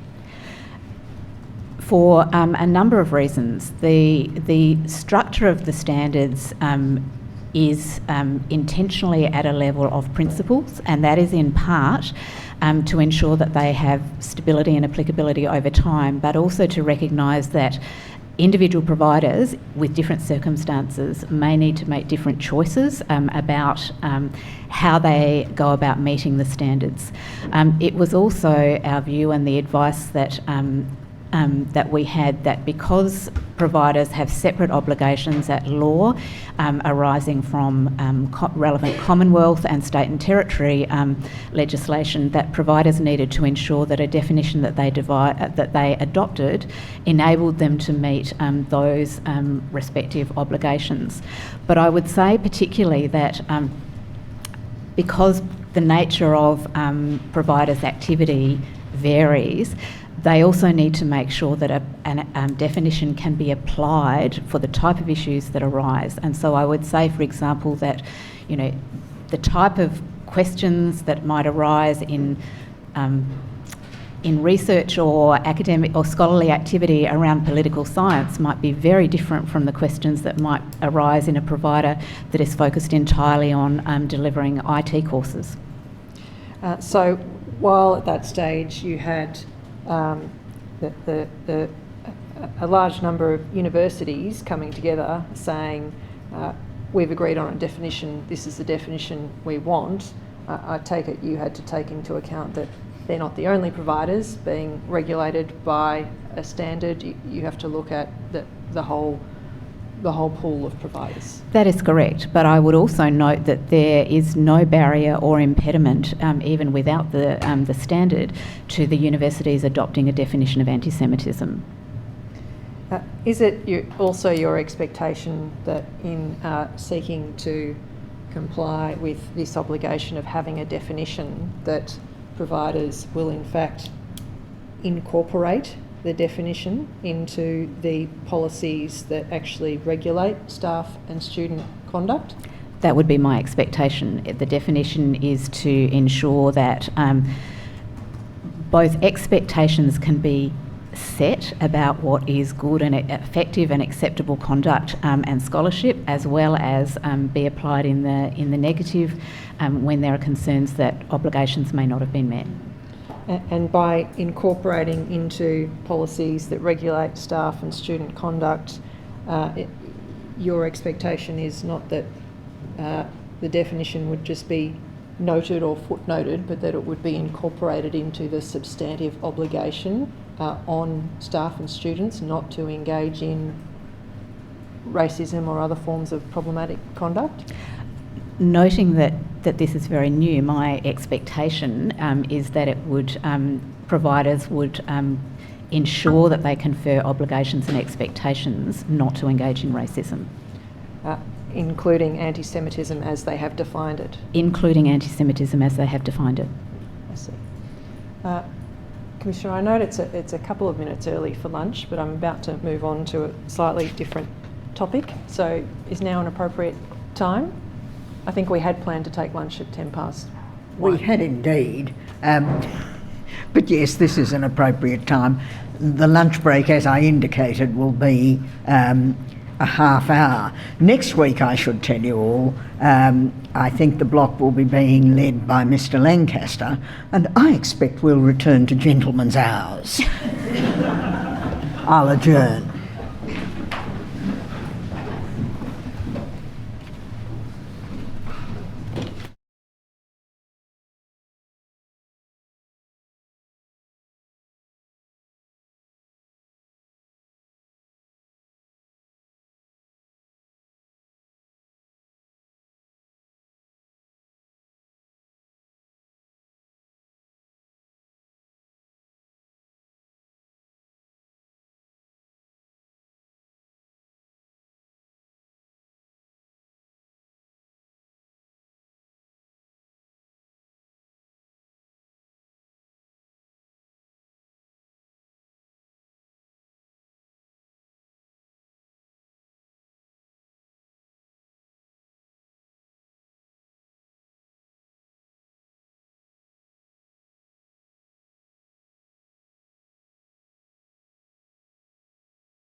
slightly earlier in the...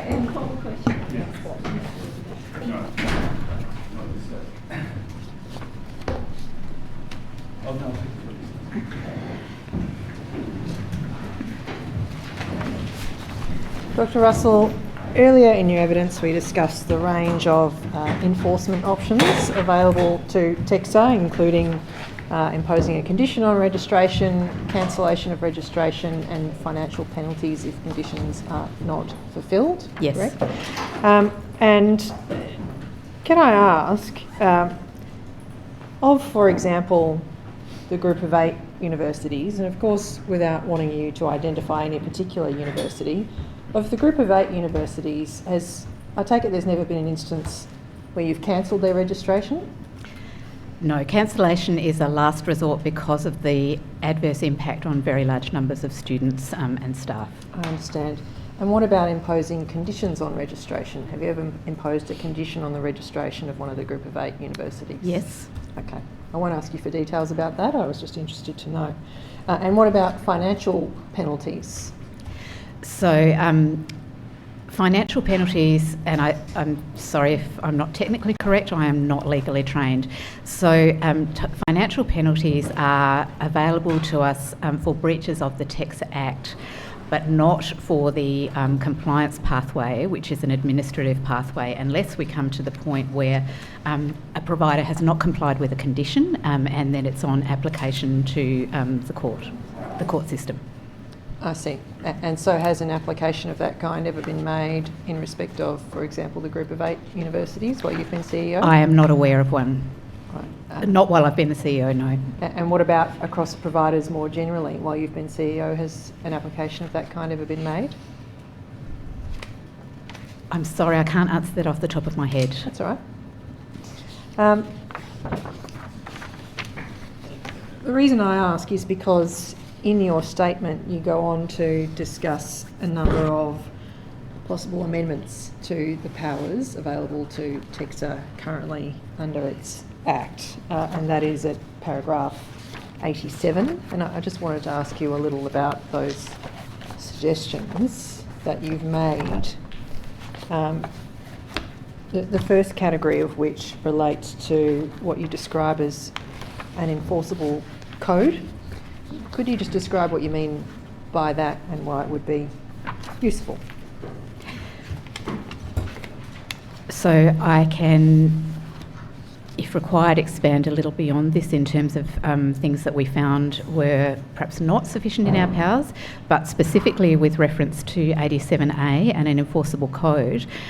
We contemplate, for example, that what is currently a statement of regulatory expectation could potentially be issued as an enforceable code, which would give it more weight and obviously mean that we could move to enforcement measures in the event of significant non-compliance.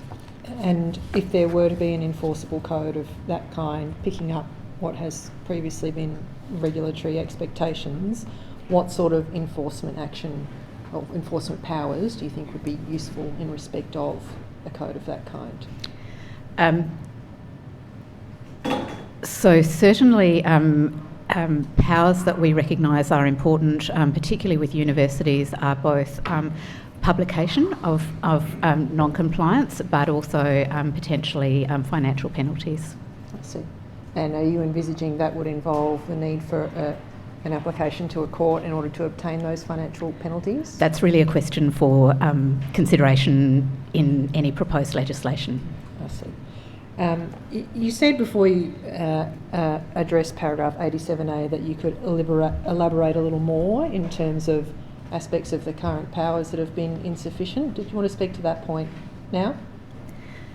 Thank you. So when we look at what has been challenging for us to respond in the context of anti-Semitism, protests and encampments, there are a number of things that we identify. Firstly, that the standards at that time did not specifically reference racism. So our inquiries and any action in relation to university needed to be confined to issues already covered in the standards. So the amendment to the standard is very welcome to us. At the moment, there is no positive duty on providers to meet the requirements of the standards. If there were a positive duty contemplated as part of the any amendment to the Tax Act, it would improve the timeliness with which we could respond to key non-compliance. So I mentioned before that if a provider is not meeting the standards, we need to go through a proper process of gathering information, of proposing a decision in relation to that, for a provider to respond, and if any regulatory action is needed, such as imposition of conditions, for that then to follow. In the event of non-compliance, then we could move to enforcement.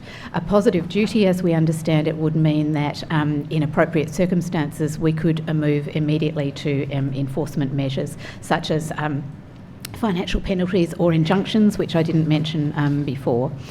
So it would mean that in appropriate cases, as defined by the legislation, we could move much more quickly in serious instances.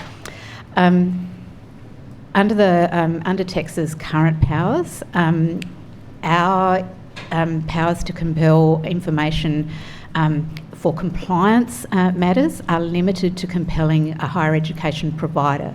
So we can't at this stage in a compliance matter compel information from any other individuals where that may be relevant. With respect to thematic problems, I mean, I've talked about anti-Semitism as it was evident in the protests and encampment as being something that was not confined to an individual provider, but was evidently a problem across a wide part of the sector. At present, that type of concept is contemplated in our legislation as an assessment or response to a thematic risk, but the framing of the legislation means that our assessment and response of that risk is centred on an individual provider, which doesn't give us explicit authority to assess, investigate and respond on more a sector-wide basis, and we feel that would be helpful for managing these types of risks. And consequent to some of those issues, as I said, we felt that our ability in the most significant cases of problems was potentially limited in terms of timeliness. I see. So I think in the answer you've just given, you've addressed to some extent the balance of paragraph 87. So yes. You mentioned the positive duty earlier, which is what you referred to at paragraph 87C. Was that what you were referring to? Yes. Then? I see. And in terms of paragraph B, what you describe as establishing explicit enforcement provisions for systemic risks, I think you've addressed that to some extent as well. When you say in paragraph B requiring production of information, you're referring to the ability to issue notices for production of information from those other than providers. Is that right? Okay. And when you say in paragraph B issuing infringement notices, what do you mean by that? So rather than a condition which is typically phrased in terms of action that is required from a provider in order to bring them into alignment with the standards, an infringement notice, in my understanding, would be a more forceful and specific and potentially much more time-bound requirement for them to implement certain actions or refrain from implementing certain actions. So with a lot more specificity than currently available to us in terms of what will bring a provider back into meeting these standards. And when you refer at paragraph B to obtaining warrants, what sort of warrants are you referring to there? I cannot be more specific than that at the moment. Actually, perhaps I can. So, at the present time, in a compliance assessment, our actions in terms of gathering direct information are typically in the form of a site visit where we give notice to a provider of our intention to visit. We indicate the type of information we are likely to seek or want to examine, or the type of people that we want to speak with. It potentially warrants could enable us to deal with those circumstances. The current approach relies on a high degree of cooperation and a degree of notice. Warrants in relation to those types of activities, but also in terms of directly examining provider information, would give us an additional capacity. So, for example, there may be complaints-related information that we would want to see in relation to anti-Semitism. And some of those concerns that were raised.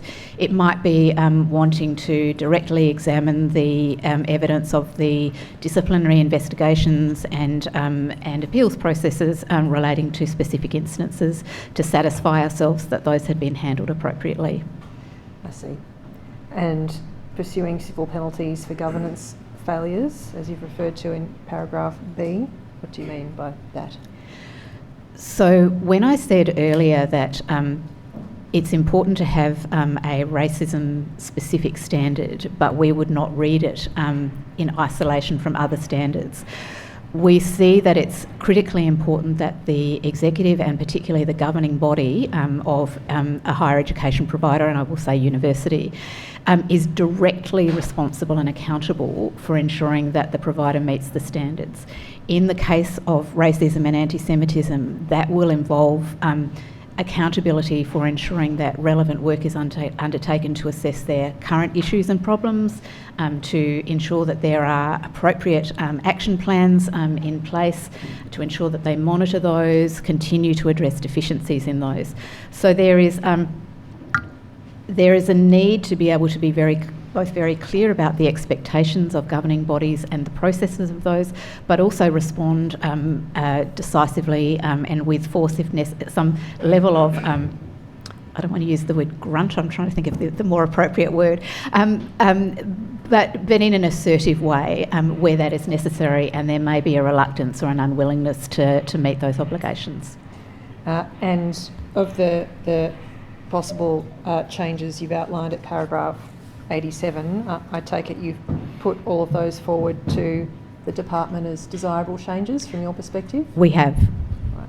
We'll just have to wait and see what the legislation says. Commissioner, I have no further questions. Yes. Ms Crafty. Dr. Russell, my name is Crafty. I represent the mainstream Jewish communal organisations in August. Just picking up where we left off, the National Higher Education Code to Prevent and Respond to Gender-Based Violence 2025, I assume you're familiar with that? I am. Is that the kind of mechanism that you have in mind when you're talking about an enforceable code? That is one form of enforceable code. Whether that is the most appropriate form in dealing with anti-Semitism in particular and racism more broadly, I'm not necessarily persuaded. And why is that?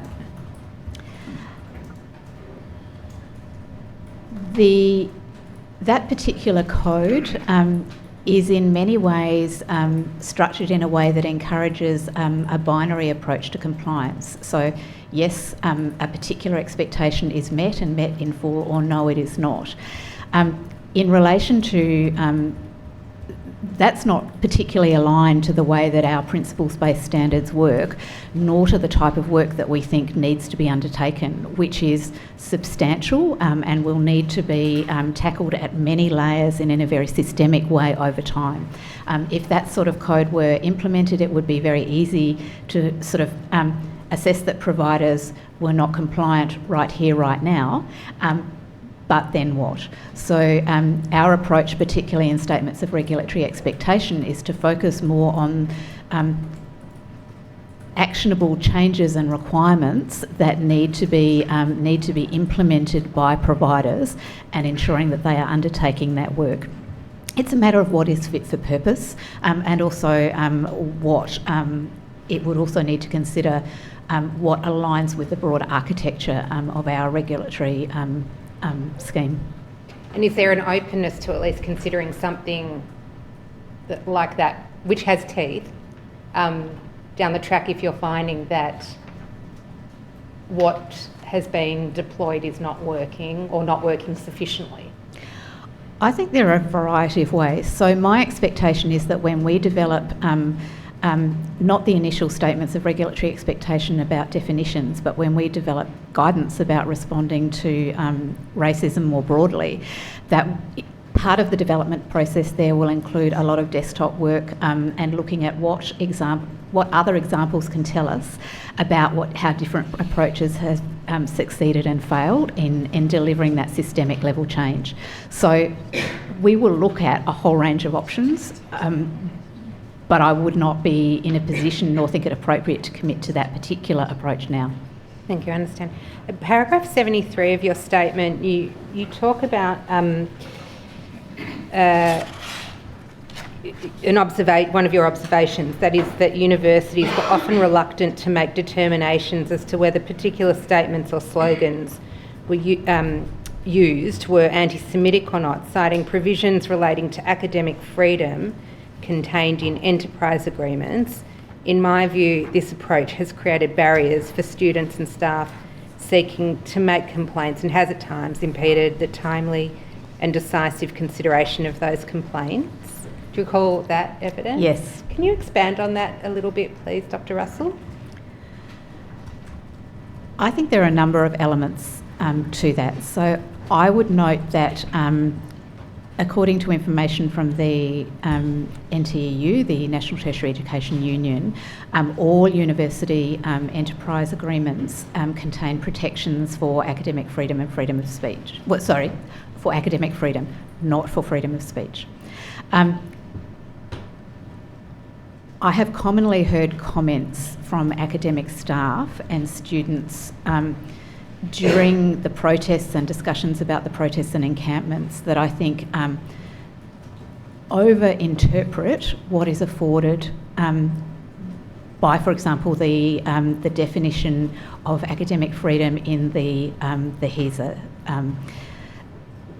So, for example, I have heard students and staff express that because they are an academic, they are free to make assertions, make statements, make claims that are outside their role as an academic and outside their area of study and expertise, but on the basis that they are operating, well, they work or study in an academic environment. So I think there's some conflation between academic freedom and freedom of speech, and I think that unpicking that and working out how both will be applied and in what context both will be applied will be a really important part of the work that needs to happen going forward.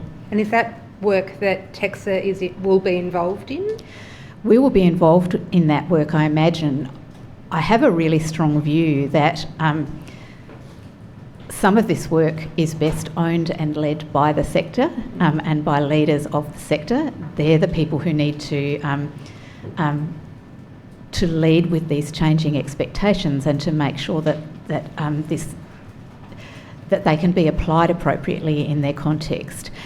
We will continue to work with the Department of Education and in our own work to try to drive that change because we think it's important to successful implementation of the standard. Thank you. Are you familiar with the long-running case of the University of Sydney and the NTE? Actually, sorry, I should make sure I get this right. The National Tertiary Education Industry Union.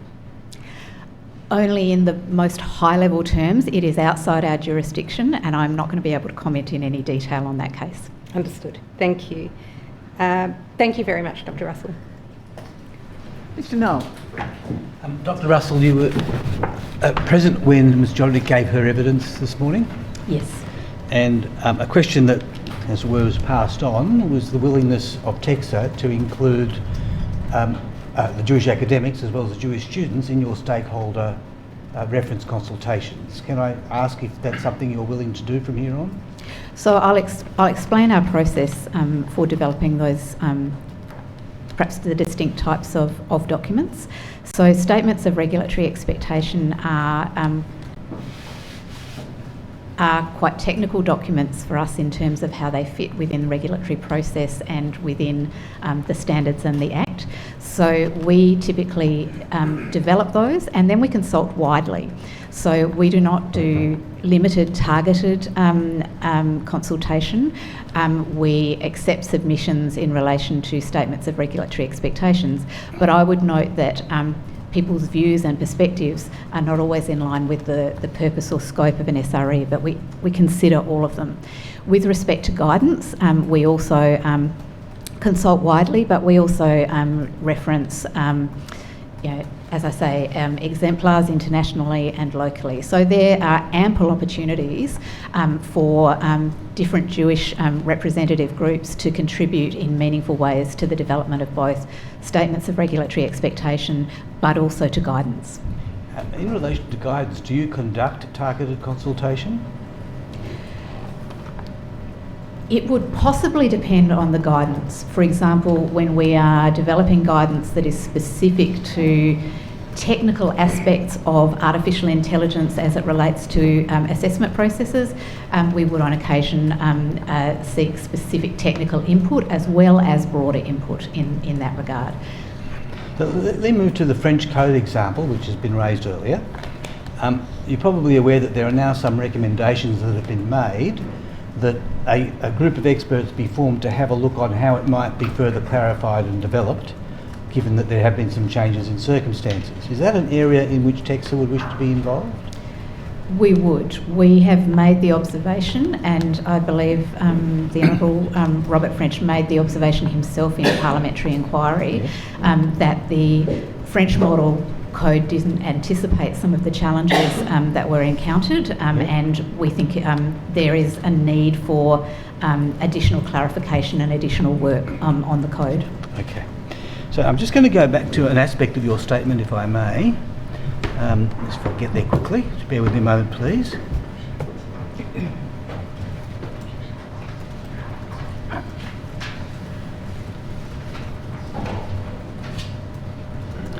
I'm looking at paragraph 19, where you talk about notifications to TEXA from students or providers regarding activities on university campuses presenting a risk to safety.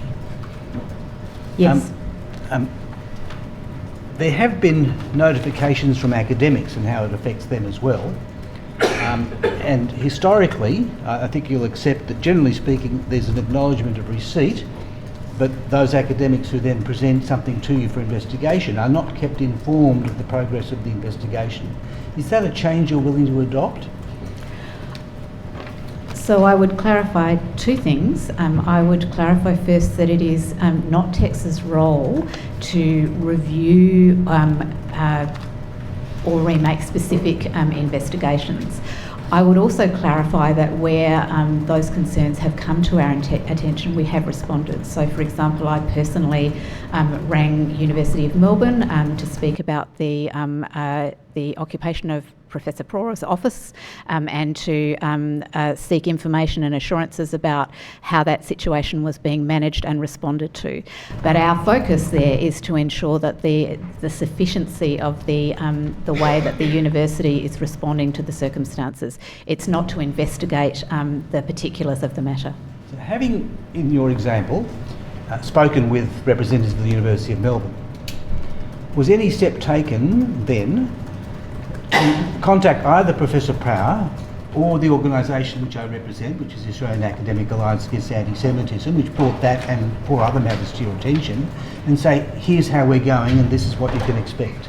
So we approached the university first, and it was very soon after that incident, and while we were willing to speak personally with him, we were advised that at that time his thinking was that he didn't want to engage or discuss it more broadly, and we respected that.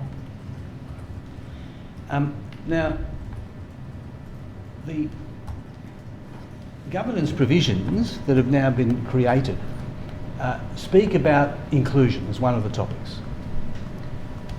In order to achieve full inclusion, there needs to be, I would suggest to you, some very clear action plans that enable Jewish academics to no longer have to hide their identity, and so they can again participate in faculty life.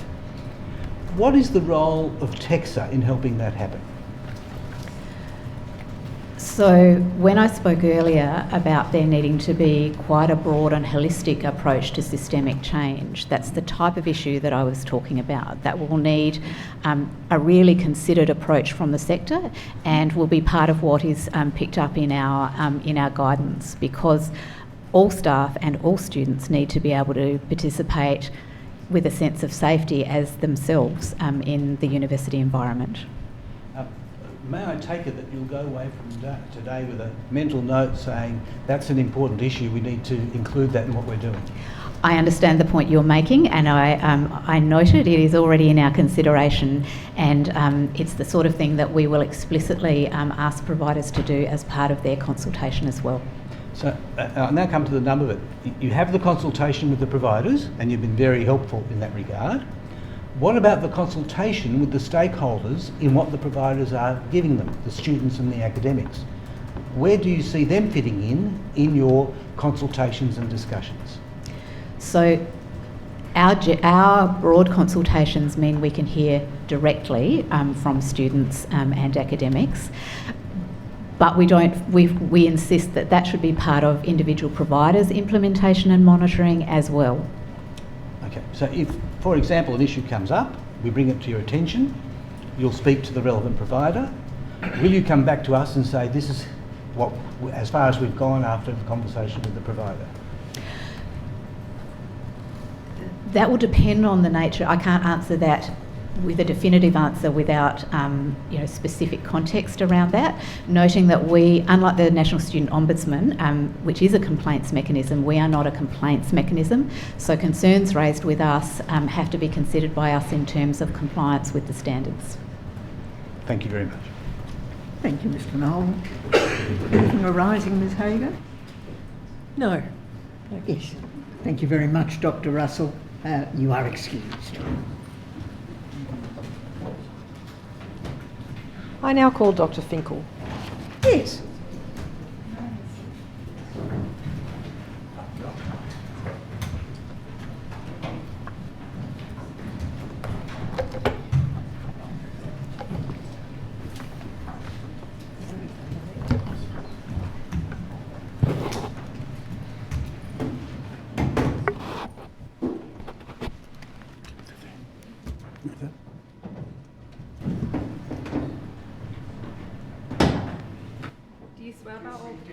Thank you. Do you swear by Almighty God that the evidence you shall give will be the truth, the whole truth, and nothing but the truth? I do.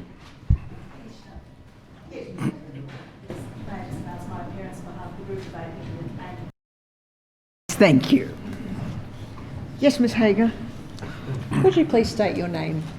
My name is Alan Finkel. And you have prepared a statement for the Commission dated 8 July 2026. I have.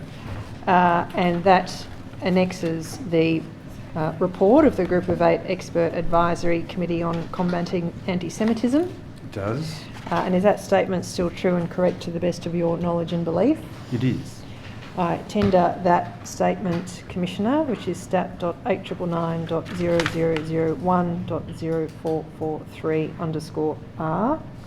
Yes, the statement will be received in evidence.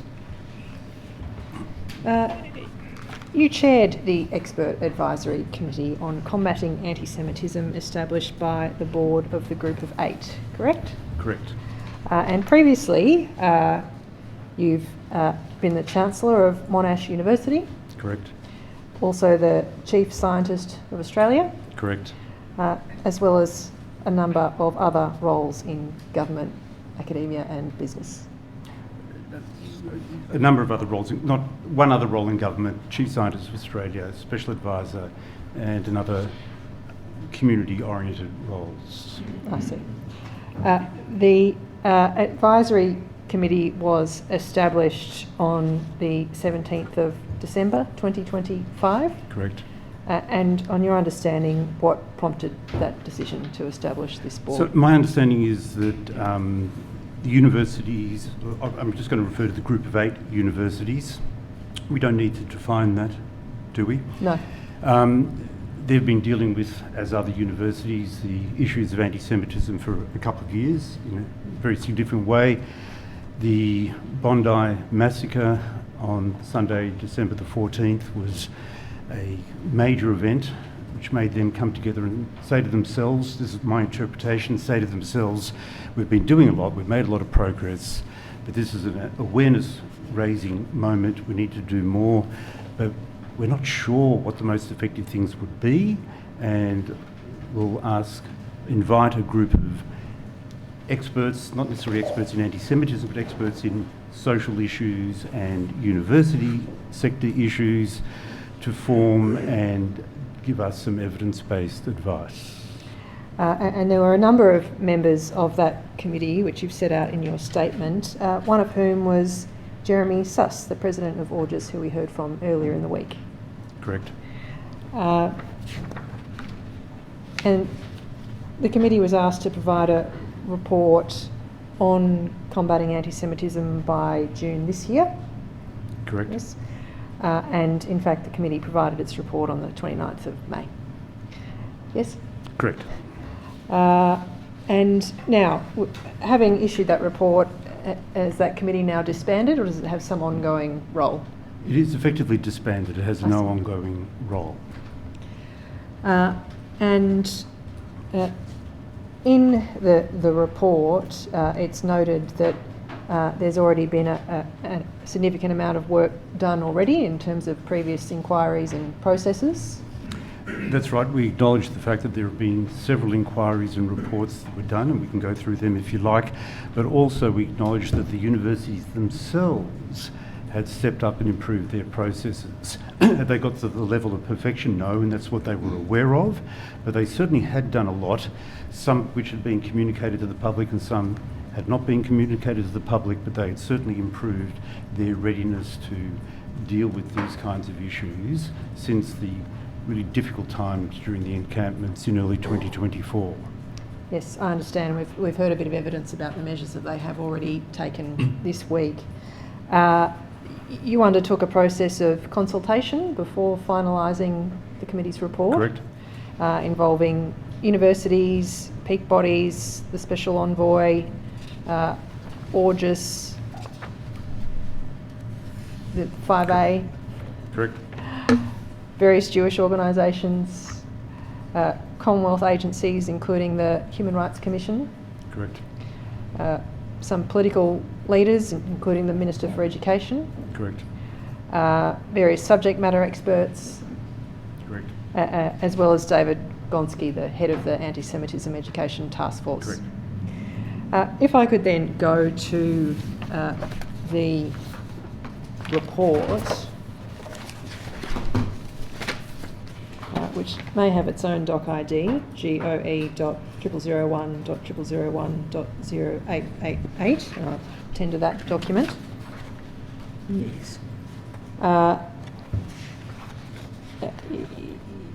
You start at the outset with a recognition about the work already done by universities, as you've mentioned, but could I go straight to recommendation 3, which is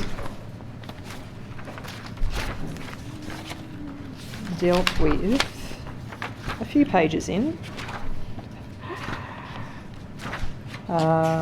It starts from page 32, where it's discussed the definition of anti-Semitism, and what's ultimately recommended is that at page 35 is that universities adopt the Universities Australia definition of anti-Semitism and operationalise it through relevant staff and student codes of conduct and related policies. What did you mean by operationalise? So there's, as you're very well aware, there's been a lot of discussions about the need for universities to adopt a definition, and some universities had already adopted in some fashion the IRA definition. In some universities had adopted in some fashion the Universities Australia definition. Some had adopted both. And I say in some fashion because it was not clear to us that any of them had adopted it in a way that was more than lip service, if you like, or something that could be referred to in some inconclusive way. And through our consultations and discussions, it was clear to us that it's important to adopt a definition and link it through the codes of conduct for students and staff so that it could be used for disciplinary purposes if necessary as a reference point, and also if adopted properly it could be used for education purposes in training and educative endeavours. So our goal was to be really clear that there's no point just saying yes, we identify with or we accept a particular definition. It's important to adopt one and use it through operationalising it to those codes of conduct and any other relevant policies.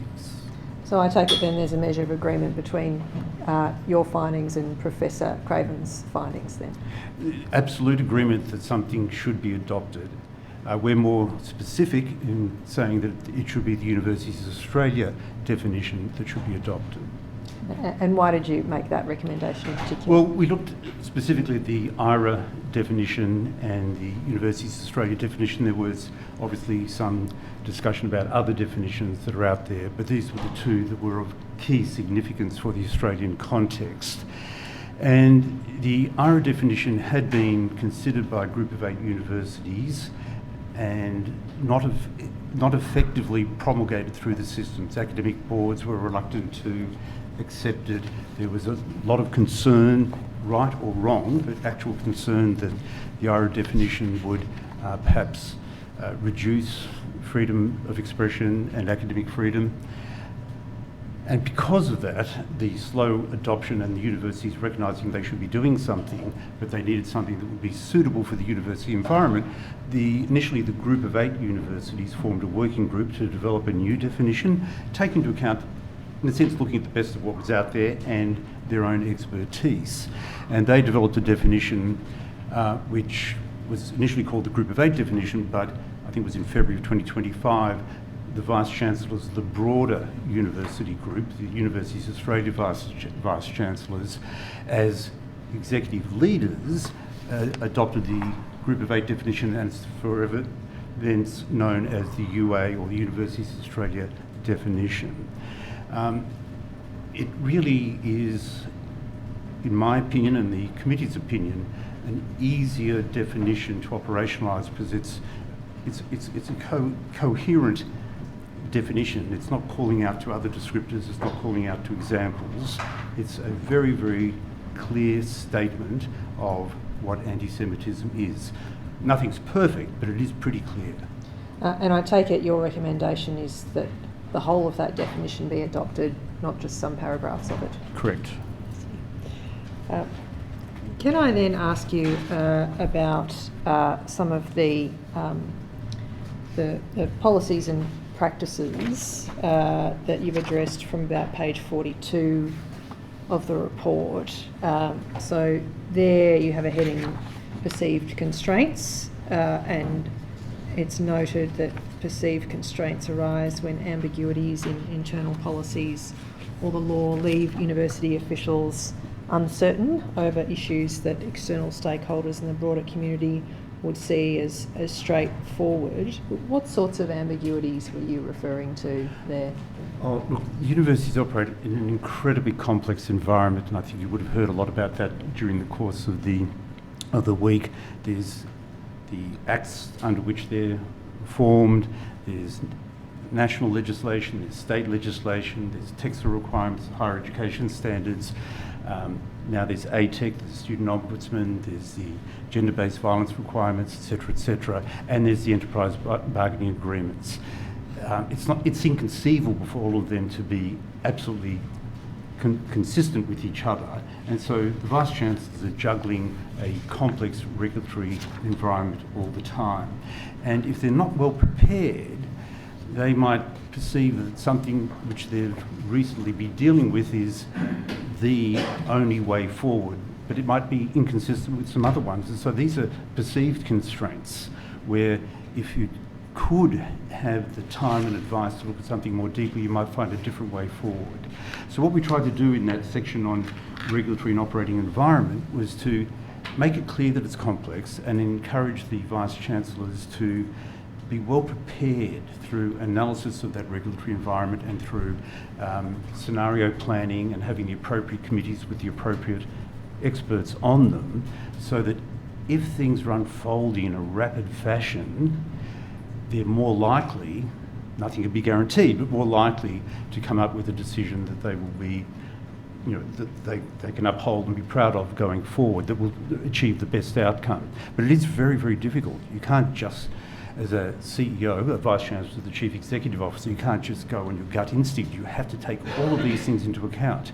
And so we felt that by trying to map them out, not in incredible detail, but by trying to map them out in some detail, to encourage them to work with those and do scenario planning, that they would be better prepared, because no one knows what the next experience will be that causes conflict on campus.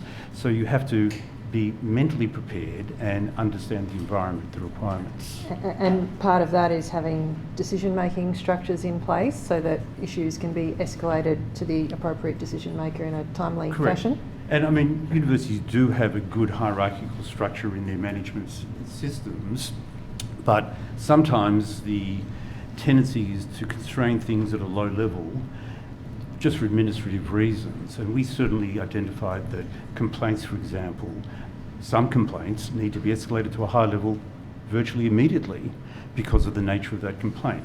And therefore, you haven't asked me about it yet, but in the section on complaints, we talk about the need to triage a complaint to decide whether it's one that needs to be escalated or dealt with specially beyond the norm. We heard some evidence from Professor Brungs from University of New South Wales earlier in the week about a response group of sorts that they set up in the wake of October 7 to be able to escalate decisions as necessary. Are you familiar with the evidence that he gave in that regard, or that sort of group that's been established? In a minor way, yes. Yes. Is that the sort of thing you have in mind in terms of setting up appropriate decision-making structures? Yes, we tried to not be too prescriptive. We tried to provide guidance through the recommendations. So there will be inevitably, I hope, different approaches taken by the different universities that reflect the needs of those universities and the experience of the executive team. But yes, that is an example of the kind of thing that would be consistent with our recommendations. Then at page 45, you make a number of recommendations as to policies and procedures regarding protests and posters and the like. In terms of recommendation 7, treating on-campus protests in the same way as other speaker-based events, including requirements for notification, risk assessment and the like. Were you aware that that's, for some universities, they already have something like that in place? Correct. And did you speak to some universities about how that was working in practice for them? We did, and I can recall at least one conversation with the Chancellor going through that, and in his opinion, and consistent with others as well, it was very effective. It wasn't, there wasn't a lot of pushback on the implementation of these kinds of approaches, and it was actually to everybody's benefit to have these kinds of moderations in place. You go on to note a bit later on about the importance of having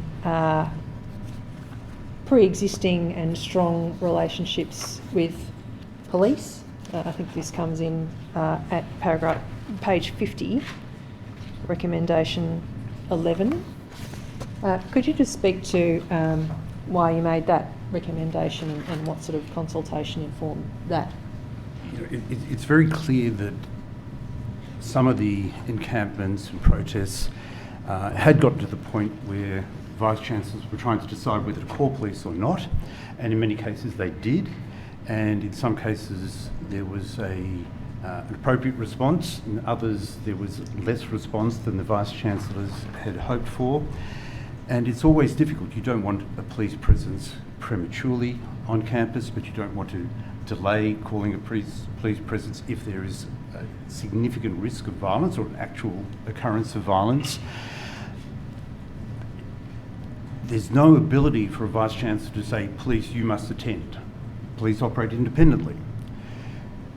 And what we learned from consulting with Vice-Chancellors internationally, as well as some of the Vice-Chancellors here, was where Vice-Chancellors had, through the normal course of their daily practice or annual practices, briefed the senior police or local area police commissioner on activities and concerns just on a regular basis, might be every quarter.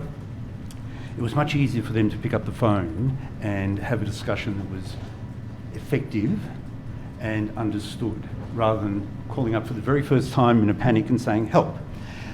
So because there is, the police are absolutely independent, as they should be, really the best way to have an effective relationship is by staying engaged, not by having articulated rules, but by communication on a regular basis. And what was your impression of the extent to which relationships of that kind were already established by universities? There's no question that some of the universities were already doing it well. We didn't have a lot of discussion with police commissioners themselves, but we had a couple, and they were enthusiastic about that kind of regular communication. I see.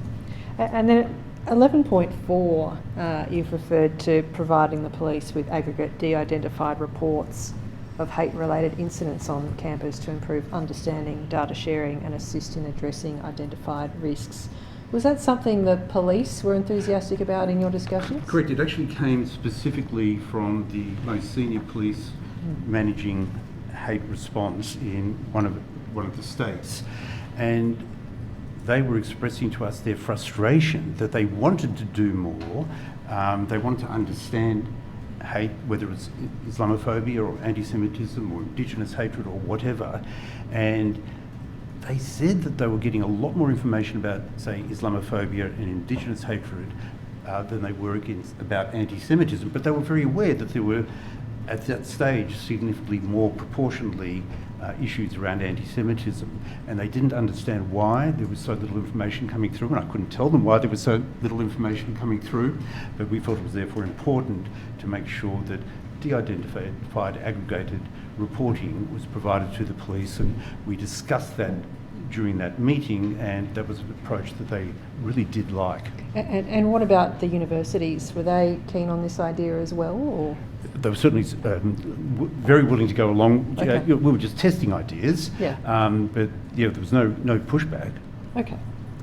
I then wanted to ask you about the vexed issue of social media, and you've addressed that from page 62 of the report. And there you say a little about what some universities are currently doing. So in that second column there, you note a group of 8 universities undertake social media monitoring as a routine risk management activity supported by a combination of internal capability and third-party services. Official university channels are actively moderated in accordance with agreed processes. Can you provide a little bit more detail about what you learnt in terms of what universities are doing in that regard? It's a difficult and evolving area for the university because it's changing so fast. Everything to do with technology and social media across our community is difficult and evolving fast. And that's slow compared to what AI is doing, but we'll treat that as a separate topic. So they've been stepping up the development of policies through agreements with student groups and staff.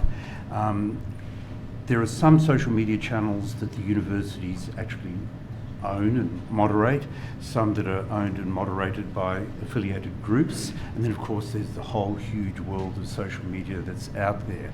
And universities have been establishing some monitoring capabilities and using third parties. It's impossible for universities to have the technology that would allow them to set up the alerts, but it's like an automated Google alert service, if you like it, but at a much more sophisticated level. But every year it gets more difficult because social media is so much more pervasive every year. And what we found from discussions with students and staff was that there's a permeability, actually the word porosity was put to us, but let's call it permeability between the physical world and the social media world. And you really can't say anymore that people operating in social media are not as visible as somebody standing up on a soapbox on a university campus. Lecturers, for example, many of them have publicly accessible social media channels where they're not identifying as a university staff member, but students are following them anyway. And so it's really not sufficient to say we'll only worry about it if they're pretending or purporting to represent themselves or to be representing the university. They're as visible in that context as if they were standing up in the cafeteria and talking aloud to the students in the cafeteria. So without being extreme about it, the universities need to have awareness and policies that provide clarity to the lecturers, to the students, to the student leaders, to all staff, that their actions on social media, if they're on a public channel, have this permeability and overlap with their actions in the real world, the physical world on university campuses. And in terms of social media pages operated by student organisations, for example, is that dealt with by means of agreements with the student organisation? Is there some sort of condition built in from time to time? We've got a recommendation in there on that. There's not all the affiliation agreements refer to that. So affiliation agreements refer to a lot of different things, but they've got a real lag in the rate that they develop. And so we encourage the universities to consider social media policies on a regular basis as they rework the affiliation agreements with university groups. All right. But have you seen some examples of affiliation agreements that already deal with this? I have not. It's Okay. really come through discussions. Yeah, okay. And so are you envisaging sort of some kind of condition whereby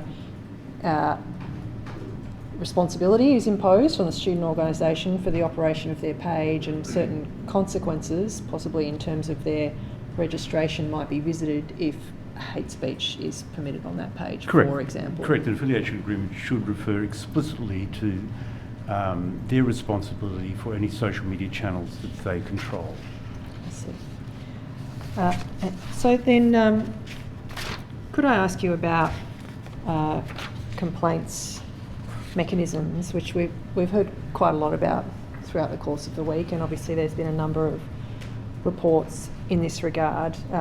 One piece of evidence we've heard so far, including from the Vice-Chancellor of Monash, is that complaints processes are very much only one piece of the puzzle, in the sense that there also needs to be a broader cultural change at university to comprehensively address anti-Semitism and other forms of racism. I take it you'd agree with that perspective? I would. Yes. And so in terms of complaints mechanisms, you've made a number of observations and recommendations. What would you see as being the most important aspects of a complaint system that is sort of robust and transparent and builds public confidence? It's hard to give you a singular answer to that, so Yes. if I may, two or three things. First of all, they have to be responsive. One of the frequently heard concerns was a complaint was made and it effectively went to oblivion. Just nothing came back for more than a year, if anything at all. And so complaints have to be responsive, and somewhere in our recommendations we said at least the first response has to come back to a complainant within 10 days. Another concern was a fear of making a complaint because there's some risk that the complaint will go to somebody in the chain of command related to the person you might be complaining about. Or it might go to somebody who has a similar disposition as the person or event that you might be complaining about. So we recommended that the complaints staff be well trained on being receptive and understanding how to deal with these issues. And that's inclusive of triaging. First of all, not everything that is initially put into the complaint system is appropriate to go through the complaint system. Sometimes it's better to be triaged out and treated as a disclosure that gives some degree of satisfaction to the person, but also awareness to the university without triggering a whole lot of consequences. And so you can actually have a more vibrant and open discussion with the person who's frustrated. They're not always looking for retribution, they're looking for understanding and somebody to hear what the issue is. Sometimes the result of that triage is, this is a serious problem. We need to not only accelerate our response, but escalate it to a very, very high management level, like the Deputy Vice-Chancellor level, because it needs to be responded to quickly, effectively, and with senior involvement. So not a single thing, there's really quite a few things that need to be improved in the complaint system.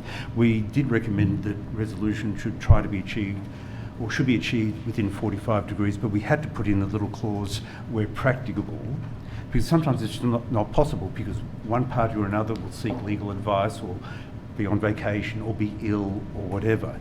So where practicable should be interpreted as do your best, and if there is something that slows it down, resolve that as quickly as you can and just keep the process going, but also keep people informed.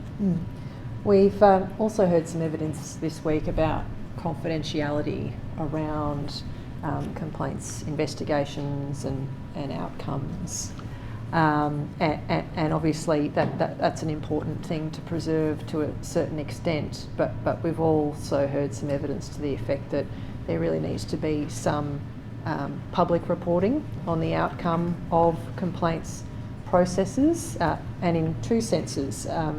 In one sense, that there needs to be annual reporting of de-identified data, but then we also had some instances where a staff or staff member or student said, actually there should have been a public statement on the outcome of this particular complaint in order to give the university community some confidence that consequences resulted for this particular situation. What's your view on both of those types of reporting? So on the first one, which is reporting de-identified consolidated data, I think there's no conflict there. If I can use the vernacular, it's a no-brainer. Universities should be doing it. The police want to see those kinds of reports. The community wants to see those kinds of reports. And councils, communities, everybody can learn from those reports, especially over a number of years when you're looking longitudinally at the changes to the statistics. Going public on individual cases is really complicated. Because both parties, the complainant and the person being complained about, have privacy rights. And so that has to be dealt with very, very carefully. And that's part of the reason, not the only reason, why those sorts of issues should be escalated to a very high level, where a Deputy Vice-Chancellor can... It's not even easy to make a call, but sometimes they've got legally protected rights, but the Deputy Vice-Chancellor can at least engage with people to try to determine whether it would be to everybody's benefit to have a public discussion. But that might not be that often, because one party or the other will have legally enforceable privacy rights. We can't override that. You mentioned earlier the importance of training at least complaint staff to deal with complaints, and of course the topic of training is something you've dealt with more broadly in your report. In terms of training for both staff and students, obviously it would be ideal if everybody could receive training on anti-Semitism as well as Islamophobia as well as other forms of racism. How do you balance the need for that against the size and scale of university populations? Yeah, it's a difficult challenge. I think we've come up with a pretty reasonable approach to doing it by dividing the student and staff population into 5 cohorts. So we divided the student population into all of the incoming students and a subset of those being student leaders. It's not practical. No one felt that it was practical to have in-person training on racism, anti-Semitism and other issues related to good, decent social behaviour for every single student. The numbers are just too big every single year. So for those, we recommended that there be online racism training modules consistent with what is done on academic integrity and gender-based violence and things like that. And that can be done effectively, and we've got a example in there. I think it's the University of Queensland work in that area as an example, but every university will do it their own way, but it's good to have an example to go along with the recommendation. But for the 2 or 3% of students who have leadership roles in clubs and societies, or residential leaders, or sports groups, or the editors of student media, we felt that they should engage in deeper training through an in-person training. And for that, again, we were not prescriptive. Universities should decide what that in-person training should be, but it should be substantial, and we put in there as an example the Brave Conversations program that was developed over the last few years at Monash University, was it came to us again and again through our consultations as an example of an excellent training program on constructive disagreement. It's called Brave Conversations, but it's really about how do you engage on difficult topics without ad hominem attacks and actually be in deep disagreement, but at least engage with each other and advance the discussion. And that's a program that is typically the better part of a day for 100 people in a room, and it's been very, very well received by participants who have been through it. As leaders, they can then propagate what they learn, to some extent anyway, through to their student colleagues. So that's 2 of the 5 cohorts. Shall I keep going? Yes, please do. Okay.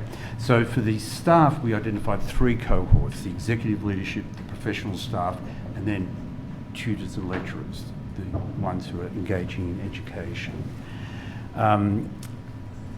We felt that the Brave Conversations program, as an example, is the type of in-person training that tutors and lecturers should go through, because you want to have discussions in class that are amiable, even if there's deep disagreement, because students have different perspectives, lecturers have different perspectives.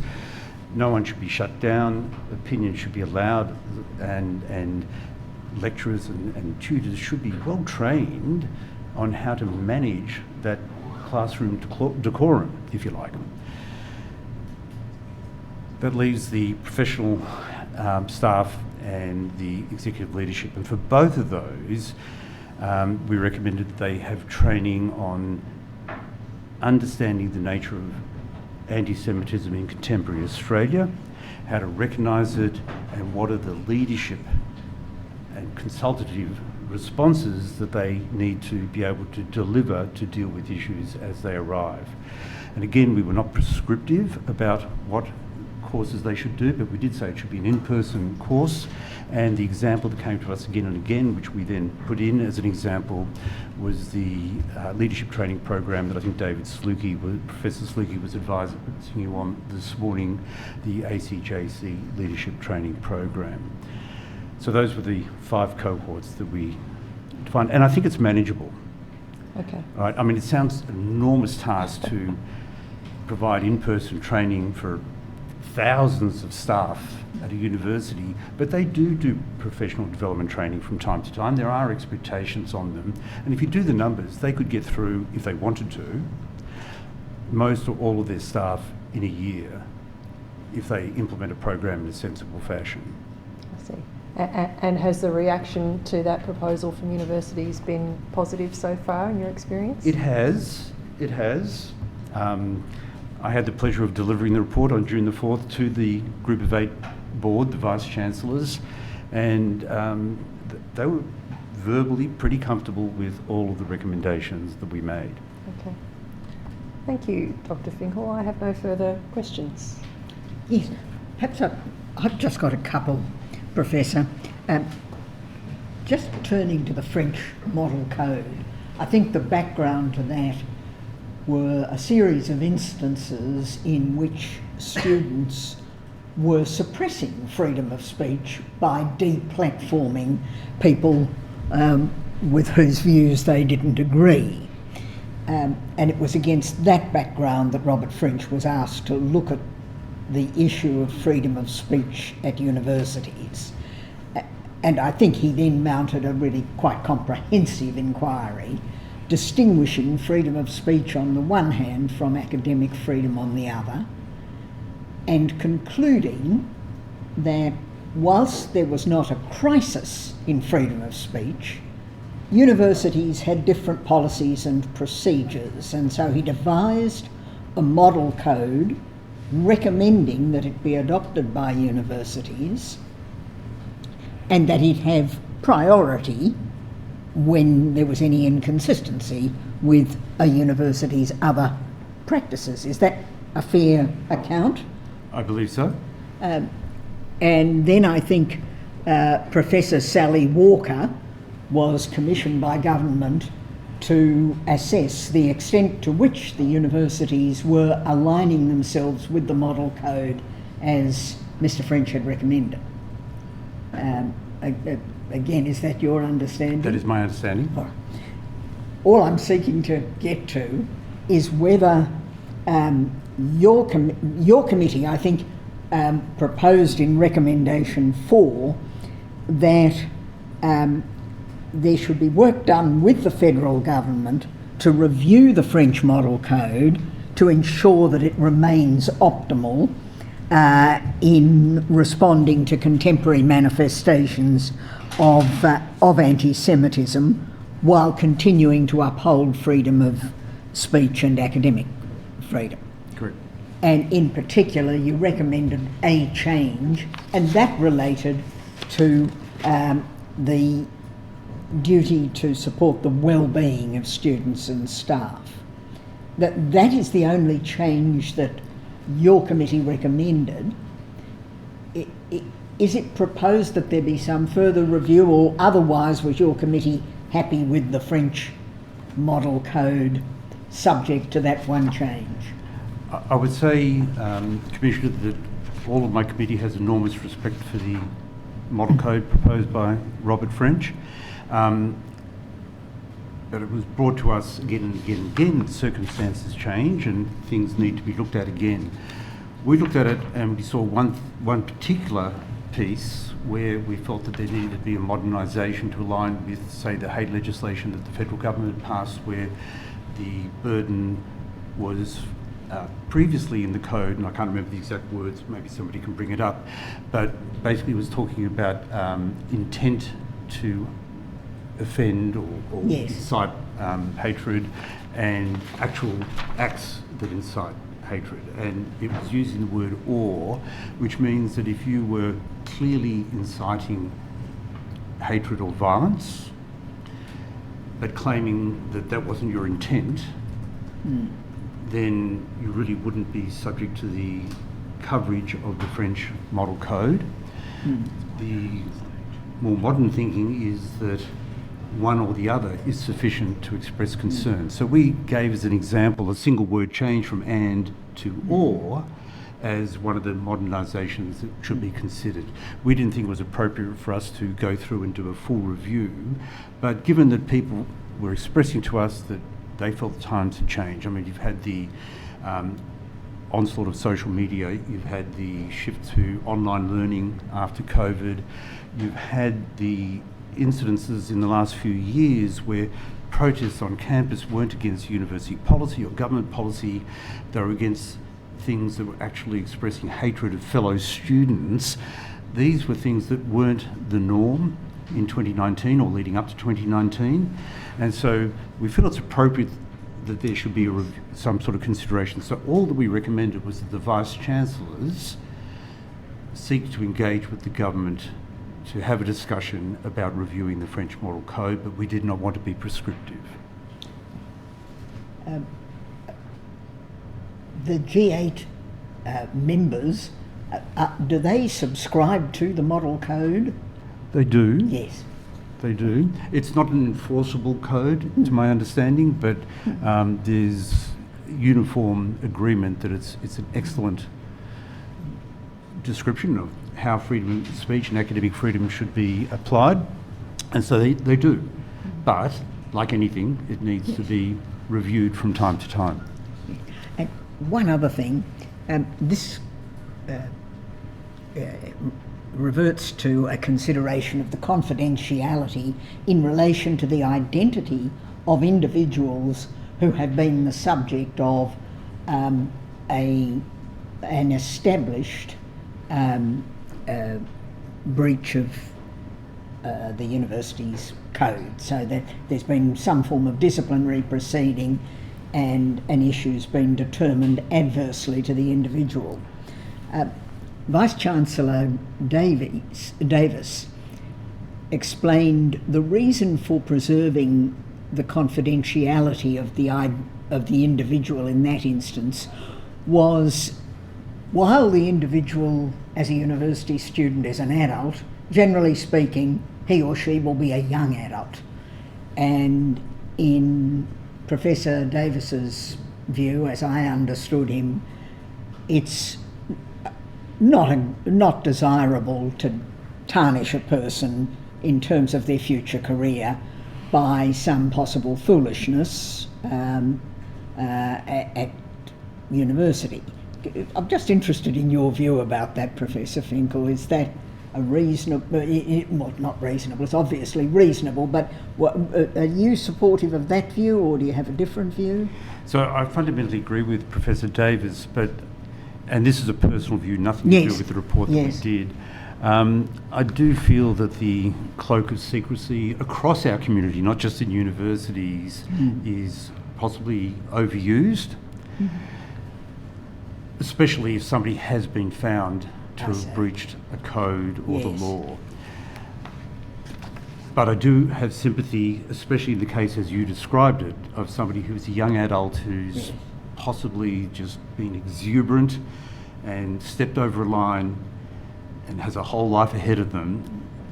I have some confidence in the executive management, the vice-chancellors, having sympathy for that person and providing or supporting the confidentiality. But I do believe it's important not to overdo that. Thank you. Ms Hager, anything arising out of those questions? In that case, thank you very much, Professor Finkel. You are excused. And, well, the reward for a short lunch is an early Friday afternoon. I'll now adjourn until 10 a.m. on Monday morning.